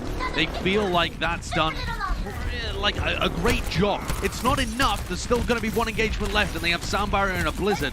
So I would expect Vancouver Titans to try to be playing really fast with this one. If they can bait a push towards the high ground and then end up going maybe over the rafters towards the point, somewhere where they can get huge value out of the Blizzard, but they need to play that objective. Still super winnable for them. The ult's online, the Soundbite, they don't want to engage, but they've given them time for the Amp Matrix. Point is going to be played here. Laying it down again, the Soundbite is going to be keeping them in the fight. Vancouver Titans just trying to hold on here. You can see Pride as well. Onto the point, now the Blizzard comes through. Not going to be connecting, the overtime going down. Somebody's got to try and touch. Look at the charge coming in. Shredlock, he tried to jump onto the point and he's going to survive, and he gets the kill at Elevote, gets the kill at Naga as well. What am I witnessing? Just about saving his team in the moment, and they've managed to cap it up. That's ludicrous. This game, it just continues and continues. 4-4 on Hanamura, and both teams are given a minute left. The Vancouver Titans had a decent idea. They speed boosted out onto rafters, right? That gives them that opening to get through the choke point. And then Fried Wiener went down onto the low ground to play the objective. Paris don't have to worry. They just need to win the team fight. So they can give him a free tick, give him a free 2 ticks. That's all fine. But eventually, after the wall came up from Teru and Paris weren't able to find a kill in their Amp Matrix, eventually Dan had to drop. And at that point, Shredlock was like, yeah, I've got space to work. And he went in and made some magic happen. I don't even know what even occurred after that. Let's take a look earlier at that play from Onigod. I mean, this is big from Onigod. Nice flash as well, leading into the kill. But that contest from Shredlock on the final point was just immense. I couldn't believe it. He charged across the point and I thought there's no way. He's not going to be able to touch. Hit the pillar, somehow was surviving, got the kill onto Naga, and then I believe got the Fire Strike kill onto Elevote as well. Magic. Just ridiculous. Just ridiculous. And now it's 1 minute apiece. Both teams with the 4 points on the board. Anyone's game as it's 1-1. This is living up to the hype. It certainly is. Paris Eternal, though, in their previous fights have been pretty slow to actually get to the objective. Vancouver Titans aren't even giving them an opportunity. The Paris Eternal knew they were holding close, and they knew they were going to close engage. Onigod laid down the turrets preemptively, and it's causing all sorts of difficulties now for the Vancouver Titans. Gone straight into the belly of the beast. And Shredlock going down, no immortality field. They can just collect up these kills, and it's going to be a free point A. Sometimes you've got to take risks to be able to win maps like this, but that one does not pay off for Vancouver. They were trying to play aggressively to fight them before they got into Onigod's teleporter, but they'd already prepped for it. Paris knew that it was coming, or at least suspected it, and now Vancouver are put in a really sticky position. Really nice play, I think, from the Paris Eternal, just to preemptively as well expect that and set up the team fight for their success. I mean, 30 seconds. those are the kind of plays and the moments. Are you just going to teleport to point here? What do they go for? They don't have much time to work with. Khan. It looks like Khan has the they Amp should Matrix. fake high They can TP to the opposite side and use the Amp Matrix, and they have high ground control. Yeah, that would be a great And it looks like idea, they're going to do that. They're going to do that. You're going to see Khan now just trying to build up this Amp Matrix. He needs to put a little bit of damage in, a little bit of point pressure as well, forces their positioning down. They actually end up dropping, and the Amp Matrix is laid down onto the point here. The Ice Wall is going to be denying them a little bit here. Beautiful flashbang. It's going to be connecting onto a couple of targets, and now it's on either side as the overtime ticks. Blizzard coming down as well, just locking up Shredlock. Can they get the kill? He's so low. Indeed, they can. The Powers Eternal rolling it forwards. They've got every single pick they could desire, and the sound barrier on top just to keep them nice and safe and happy. Look at this. No one will be able to touch 6 points in Hanamura. Oh my goodness. Give me the 6-6, baby. I want to see the reply from Vancouver. We talked about it on Gibraltar, but these teams are just whacking slobber knocker after slobber knocker at each other. They're just, it's crazy. The amount of gas they've got in the tank. It's wild. I mean, the Paris Eternal take advantage of a good read on the situation on point A, but I was worried for them. After they teleported up to the high ground and then Khan took a little too long to be able to get his Amp Matrix online and they had to drop to the low ground, it's getting a bit sticky at that point. But Vancouver just couldn't find the opportunity to punish their backline. And instead, the Blizzard comes through, the Amp Matrix comes through, even the sound barrier at the end to lock it out. And Vancouver now are in a rough position. 1 minute to do the same thing. Yeah. I mean, good luck. And I think as well, a large part of this scoreline was off the back of the Paris Eternal reading, I think, and adapting really well on the fly. Multiple times. I think the first defense, Josh, they were playing on the point because they suspected that Vancouver might be doing a TP play, and they didn't want to get caught at the choke point. And then when they noticed, okay, Vancouver are not actually running any Symmetra, they were playing a little bit closer, and the adaptations get made. And little scouting measurements, the information and the adaptations from the Paris is really what's keeping them in this game. Let's take a look at how they're holding this time. Again, up on that high ground. So Paris probably looking to drop. Down again, takes that positioning over on the left-hand side from his perspective. Yeah. And Vancouver went for the right-hand flank. The speed boost through the hut. And Try to split up down. Paris kind of, yeah. Here goes the same Maywall to initiate. That's a great flashbang. Oh my goodness. Someone needs to help Onigod though. Beautiful immortality field. Wonderful, just lands it and saves Onigod as well. They need to try and take out a couple of these players though as Dan gets collapsed on. No heals available for him. Neptuno caught out as well. Potentially still winnable. They need to try and take down Shredlock. He's so low here. But the Amp Matrix, again, the window staving him away. It's too much damage to try and play into. And the Vancouver Titans are going to be taking this point. We might be going to the 6-6 here all the way. The never-ending game of Hanamura. Purgatory. I don't think it's going to stop. Yeah, we are locked in purgatory forever, watching the Paris Eternal and Vancouver Titans clash. It's another El Clasico at the beginning of the 2021 season, and I wouldn't have it any other way. Yeah. What can the Vancouver Titans do here? It feels like Shredlock's going to have to come out with some magic, because Paris have got the tools to be able to stave this one off. 15 seconds left, pushing into an Amp Matrix. But if Paris makes some mistakes with this aggressive play, it could open the door. Okay, 9 seconds left, and they realize, okay, we forced them. They have to go through main. Maybe we can get this D-Mech here onto Fried. He's avoiding them a lot. They need to try and D-Mech him here. They're coming out from every single angle. Immortality field as well. Onigod brings down Teru. Surely that's going to be it as well as Fried goes down. No one really able to touch the point. The Immortality field onto the corner will only keep them alive for a few brief seconds, not enough to try and turn the team fight around. The Paris Eternal with a very solid hold. What a map! The Paris Eternal, 6-5, taking away Hanamura. Holy smokes! I mean, Josh, you said it at the beginning of this. You know, we were blessed last year. Got to cast the Houston-Boston match. We had some amazing moments. It was truly astounding, and it went the distance. This series is really shaping up to be almost just a glimpse into that one moment of history. Yep, it's part 2, the sequel, Electric Boogaloo. El Clasico returns at the beginning of the season once again. And I mean, I feel like it's a fantastic clash between these two teams. I was a little worried on Oasis because Vancouver looked like by far and away the better team. And now we've seen the Rush Mirror again on Hanamura and Paris come out on top. This is anybody's match. Ooh, it certainly is anybody's map, and we're going to see how the rest of this series progresses on the other side of the break. Hopefully see a couple more heroics as well from Khan, like here on your screen. Don't go anywhere, ladies and gentlemen. We'll be right back with even more Overwatch League action. Wow. Well, I'm sure Vancouver is going to be kicking themselves for losing that match. And also, I'm sure they're going to be going over defense on Hanamura in VOD review for the next week. So, a lot to break down over that. It went to 6-5, one of the longer Hanamura games I've seen in OWL in a while. So, let me just start. Let's see what we start in the first one. I think I got 3.5 minutes. Plenty of time to go over it then. So, I noticed on the first two defenses, it looked like Vancouver Titans was playing extremely passive, letting Paris just walk up the way they wanted to with their teleport and engage with that. And it looked like Vancouver had no idea what to do against the Symmetra.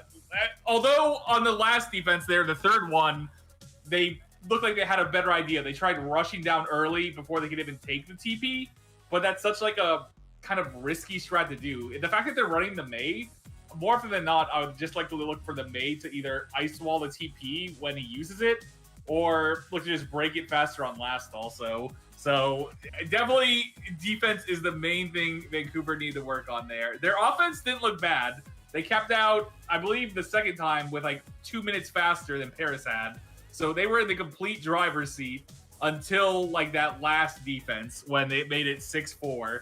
And then with letting them cap out both points with only a minute, that is always a hard position to put yourself in.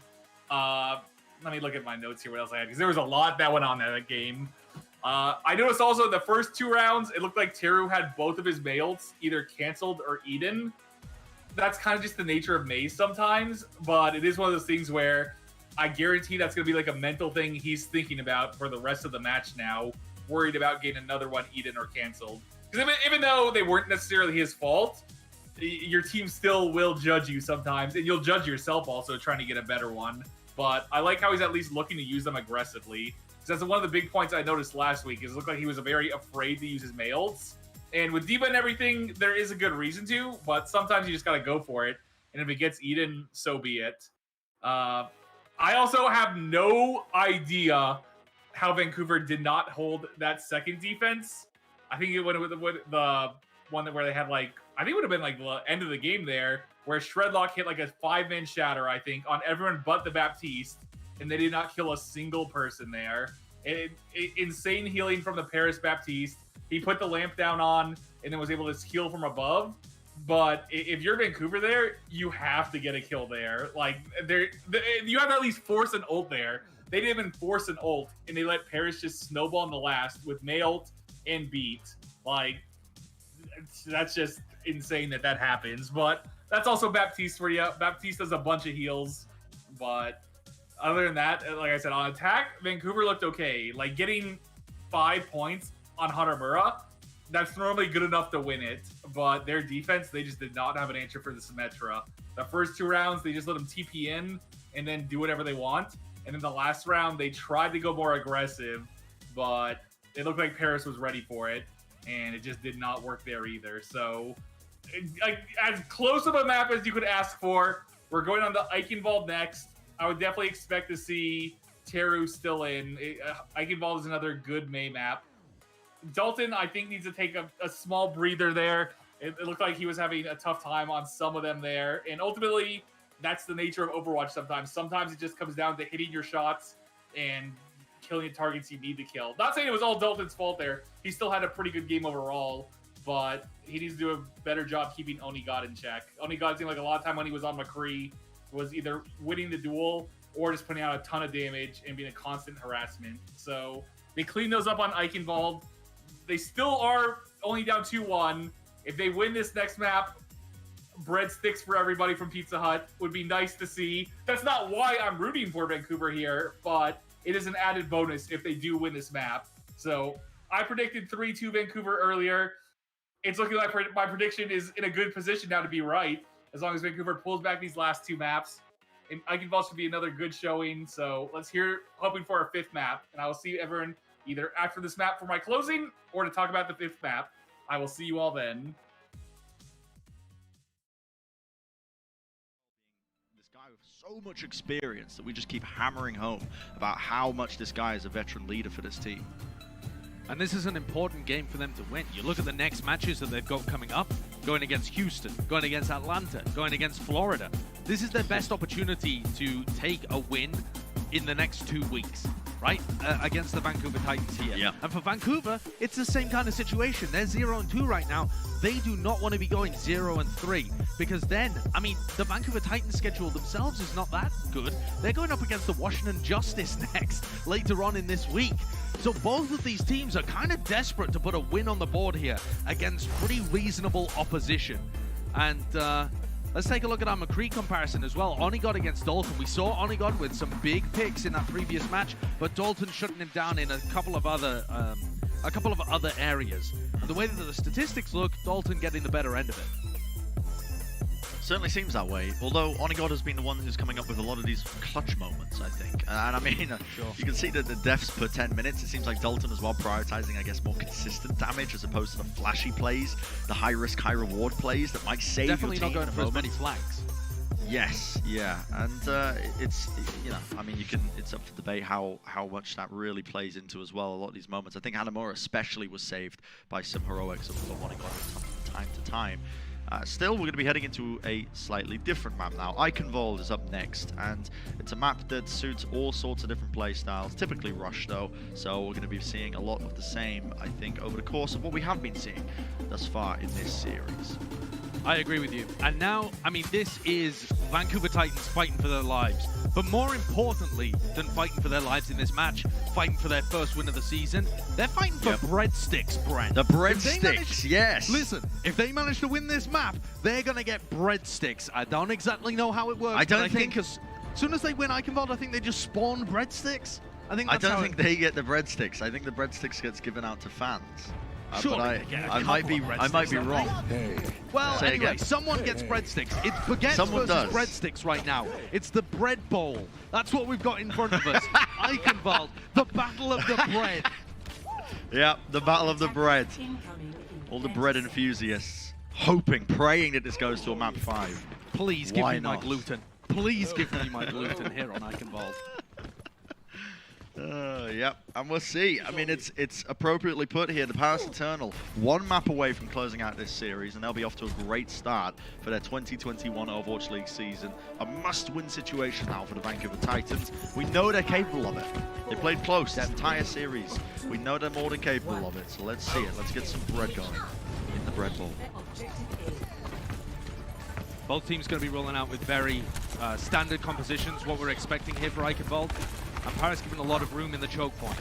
This map is a lot about the rotations, getting those fast engages, and finding good Maywalls. So far, Naga's been a little bit lacking when it comes to them. Teru, though, has some excellent ones, and that first one is good to be able to funnel Paris into a tight choke point. Naga's easily avoided there, as the rest of Vancouver back up, and neither Maywall really resulted in too much. Not finding too much done, and Teru again with another great wall. Defensive play comes out. Shredlock caught against the wall now. The Immortality Field is out though, but bursted down pretty quickly here. So they've got to be prioritizing a lot of the heals because Shredlock falling very, very, very low. Swinging away, Dan up onto the high ground. Not sure what the play was there, but Rob will fall. It is chaotic. The Amp Matrix is laid down for both of these teams, but it seems like the Paris Eternal, the ones coming out on top. Both teams had an Amp Matrix there and a McCree firing through it. The reason that Dan died, I think, is because he was trying to get over-aggressive because Vancouver was so weak. But at the end of the day, that health disadvantage actually was important. And Paris were able to clean them up just off the back of the additional damage coming out from their backline with Khan and Onigod. So Paris are gifted point A there, 5 minutes on the clock.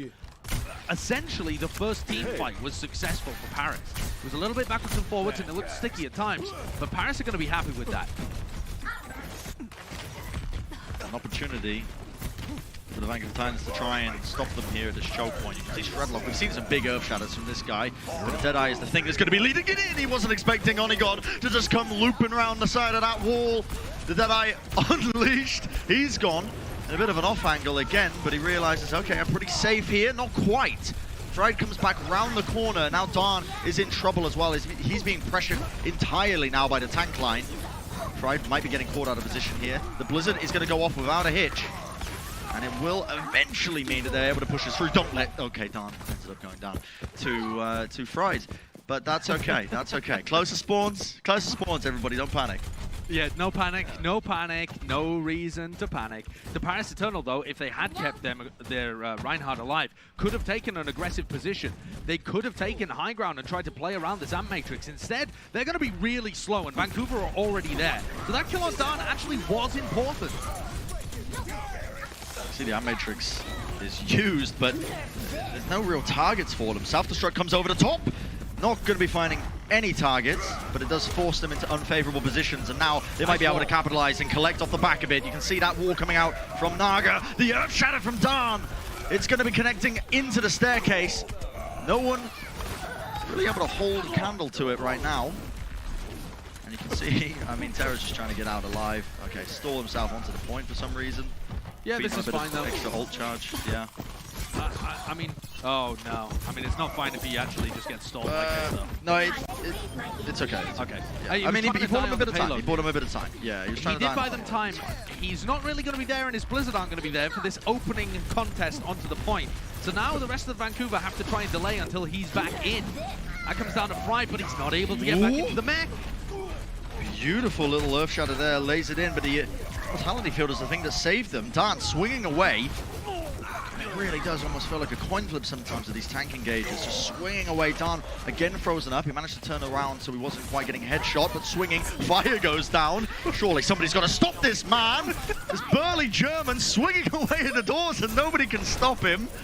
No, LFL gets back in the mech. Deru dies. What? Oh my word. Deru's gone down.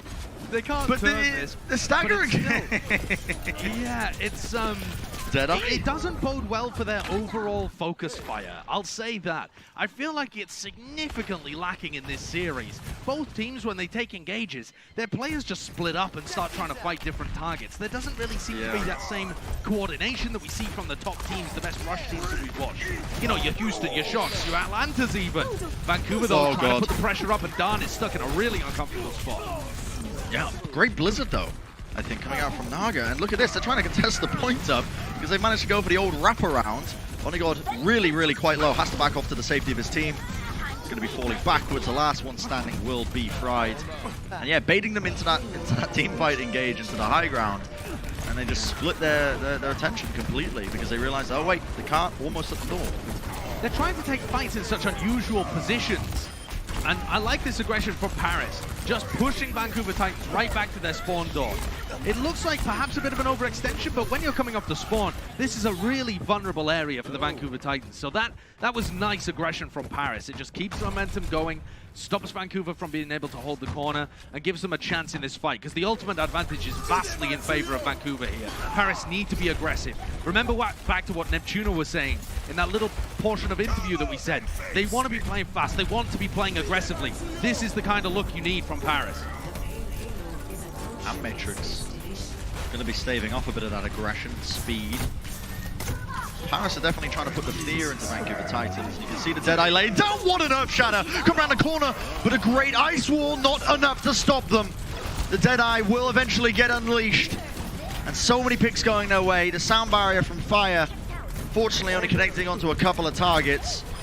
Not enough to try and keep this one going. The Flashbang connects Fried, D-mech'd as well. The Blizzard, surely that's enough. Indeed it is, despite the fact that Shredlock got off a pretty nasty Earth Shatter.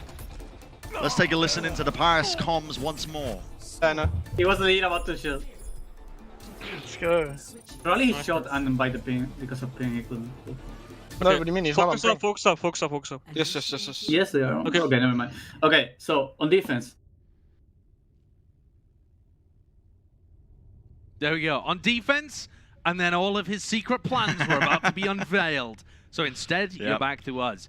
You can see there that they're kind of talking about the Shatter dynamic. And we've actually seen a huge amount of Earth Shatters land from both of these teams, not necessarily in the right positions to be able to follow up on. The areas where they're shattering are not, they're not shattering them in choke points or in their portion of the map, so the follow-up can't quite be there. If they try and go for it, they get overextended. But that one at the end from Dan was very good. You could hear Neptuno having a little bit of a debate with the rest of his team about whether ping played into it. At the end of the day, Paris Eternal have got to get used to that. That is reality for them in 2021. We're playing online. The Overwatch League has come up with a fantastic system to be able to make it fair across the board. But I mean, it's going to be an ongoing debate when we talk about stuff like the stage finals in Hawaii and stuff. Let's take a look at this shatter from Dan as well. Comes around the side. Oh yeah. A speed boost there towards the end. And just a little bunny hop past the shield. Love to see it. Wonderful tech. And those are the kind of plays we've been seeing. I mean, you're right. We've been seeing so many Earth Shatters from both of these teams. Probably more Earth Shatters in this game than there have been over the course of the entirety of the Overwatch League this season. I mean, you say that, but there were a lot in the Houston Shock game too. And that is true. That is true. Yeah, Django was having a match. Recency bias. Rearing its head once more. You can see just playing around this pillar now. The Paris Eternal backing off.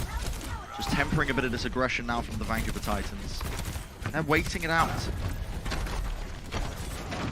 Yeah, Paris looked like they wanted to go a little aggressive when they saw Vancouver around the side. A May wall, trying to get that Ryan in position. Good counter pin, but it's not good enough. That wall blocked off the sight line from Rolf's Immortality Field. And down goes Shredlock. Good engage from Paris. And these walls have started to get a little better from Naga, actually.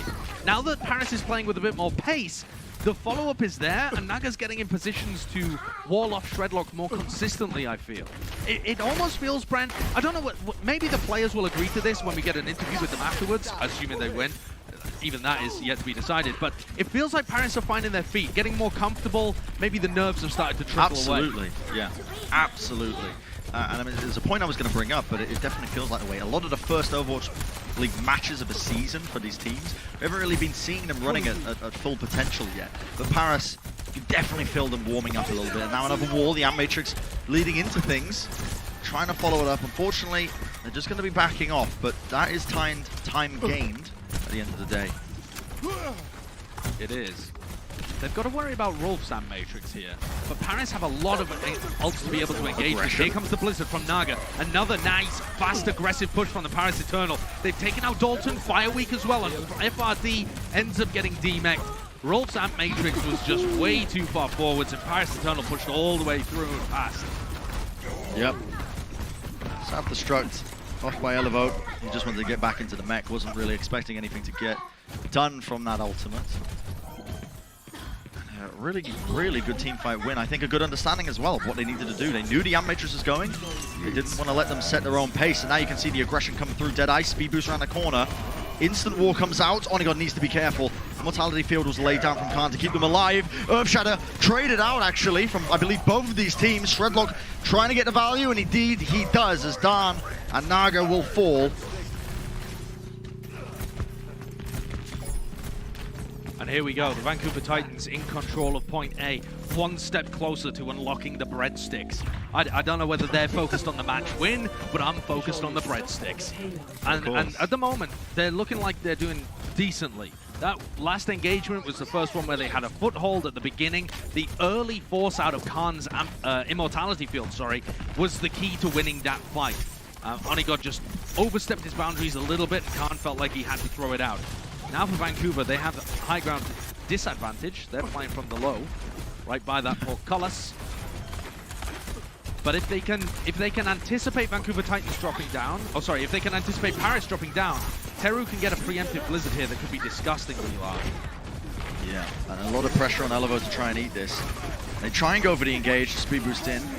Wall from Terus. Okay, Soundbire is going to be coming out from both these teams as well. Treading themselves out. What a self-destruct!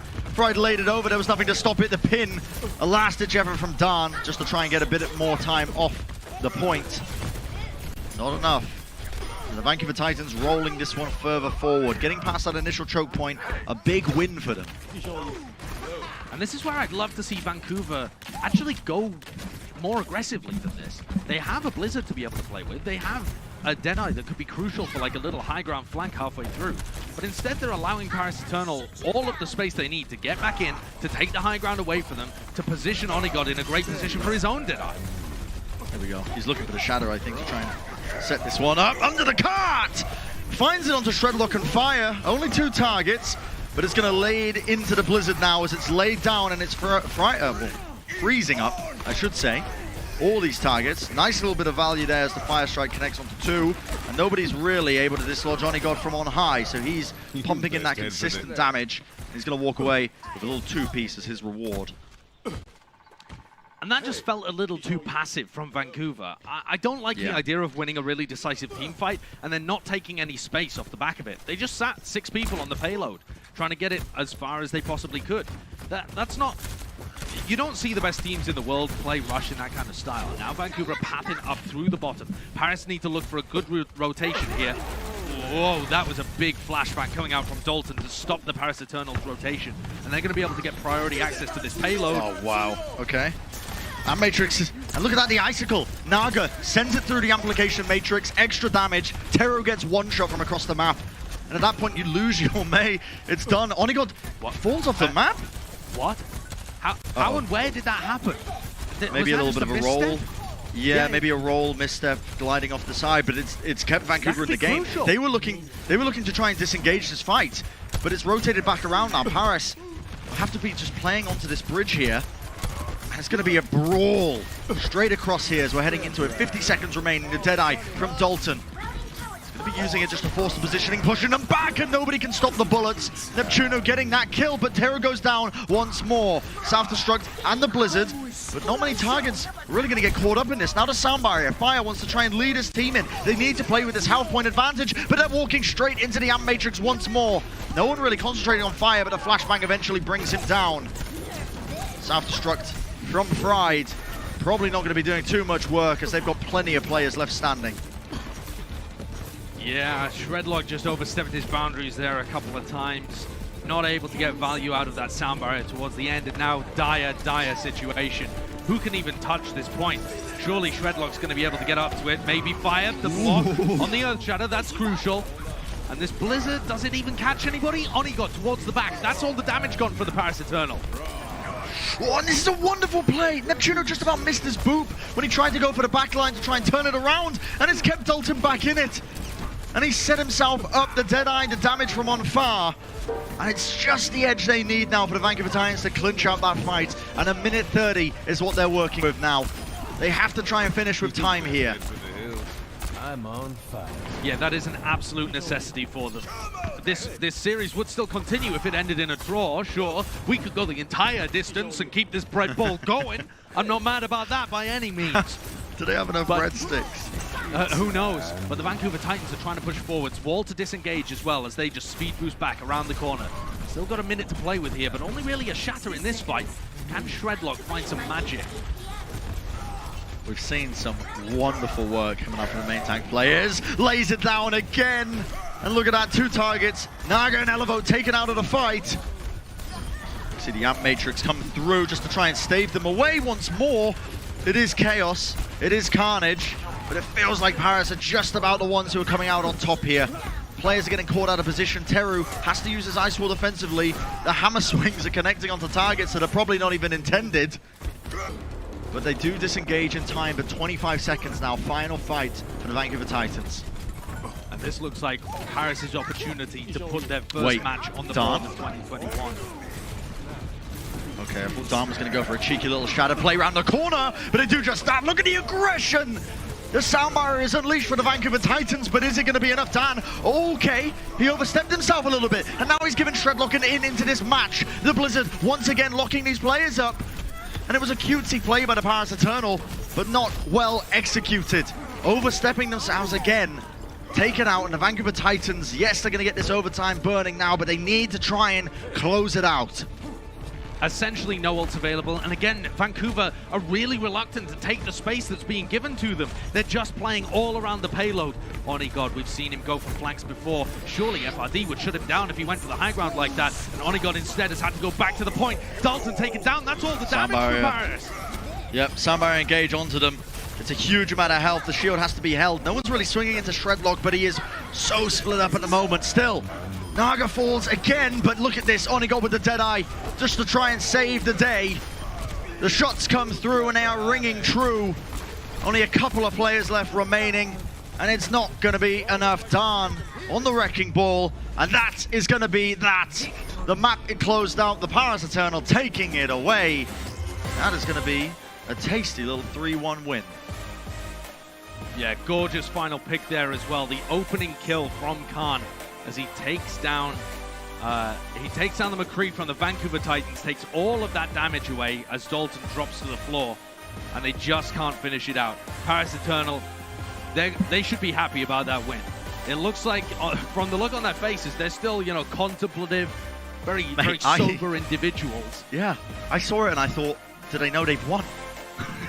Because they are so stoic. I mean, I think this is just the beginning of a very long season for the Paris Eternal. Perhaps their expectations were higher coming into this game. I'm not quite sure. At the end of the day, though, Paris, I really do think should be happy with this win. Like we talked about, their schedule moving forwards, Houston, Atlanta, Florida, those are difficult victories to be able to get. And so to get one on the board this early on and put the Vancouver Titans down to 0-3, that puts Paris ahead of at least one opponent when it comes to the North American standings. Yeah, it really does. And every single win.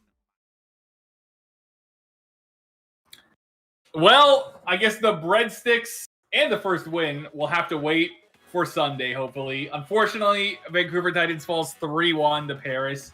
It was looking like after that first map, Oasis, that Vancouver might just come out and take it as a quick 3-0, but I think that Hanamura map is going to be really the one that decided the series.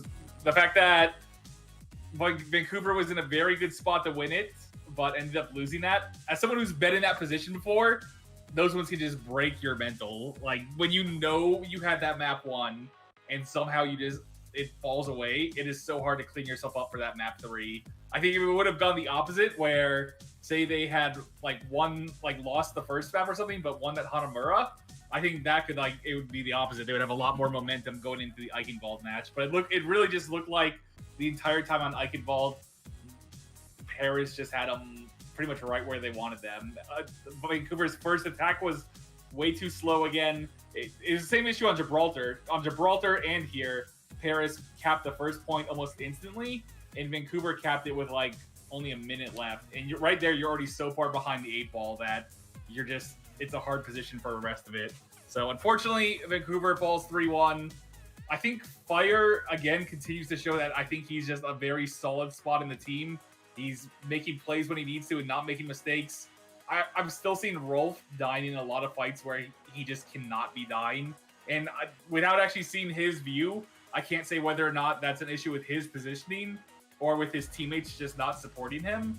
But that's definitely one of the bigger issues they're having. And then other than that, it just looked like Don, the tank for Paris, looked like he was going a lot more aggressive than Shredlock. He was just running in there, laying down the shatter. Not that I don't think Shredlock had a bad game necessarily, just Don was going so hard that it constantly made Vancouver be on the back foot in a lot of those fights. So unfortunately, again, the breadsticks, the win eludes for another day, but our next match is on Sunday at 3 against Washington Justice. Another very winnable match that has breadstick implications. Really just a match win implication. Breadsticks are nice, but we're here for the win. I want the W here. So I'm sure 0-3 is not the position Vancouver Titans would like to see themselves in, but and eventually moral victories don't mean much, but there were still very good signs from Vancouver Titans that match. The first map, Oasis, they bopped Paris. And then Hanamura, they easily could have taken that too. So there's a lot of good signs. It's just about all putting it together, cleaning up the mistakes, having people not die early, things like that. And these matches easily could go the other way. So, again, unfortunately, they didn't win it, but they're showing plenty of signs of good life where they can win these games as long as they clean it up. But that will be it for this match today. Like I said, next match is Sunday at 3. We do have some final quick little plugs here. We have, again, you can get your Vancouver Titans signed jersey by whatever player you want. The description is below and the code is nature. So I don't know. There might still be some more of those codes around. I think there's still a couple, so you can try to fill it in as fast as possible. Other than that, we have our normal merch store at vanbase.ca, and that's about it, I think, for this one. So again, another unfortunate close loss, but that just means the first win will be that much more satisfying. Sunday, 3 o'clock is the next one against Washington Justice. I'll be there. I'll see most of you guys there, I'm sure, and we'll root for the win then. So unfortunately, again, we fall for this one, but Sunday's the next one.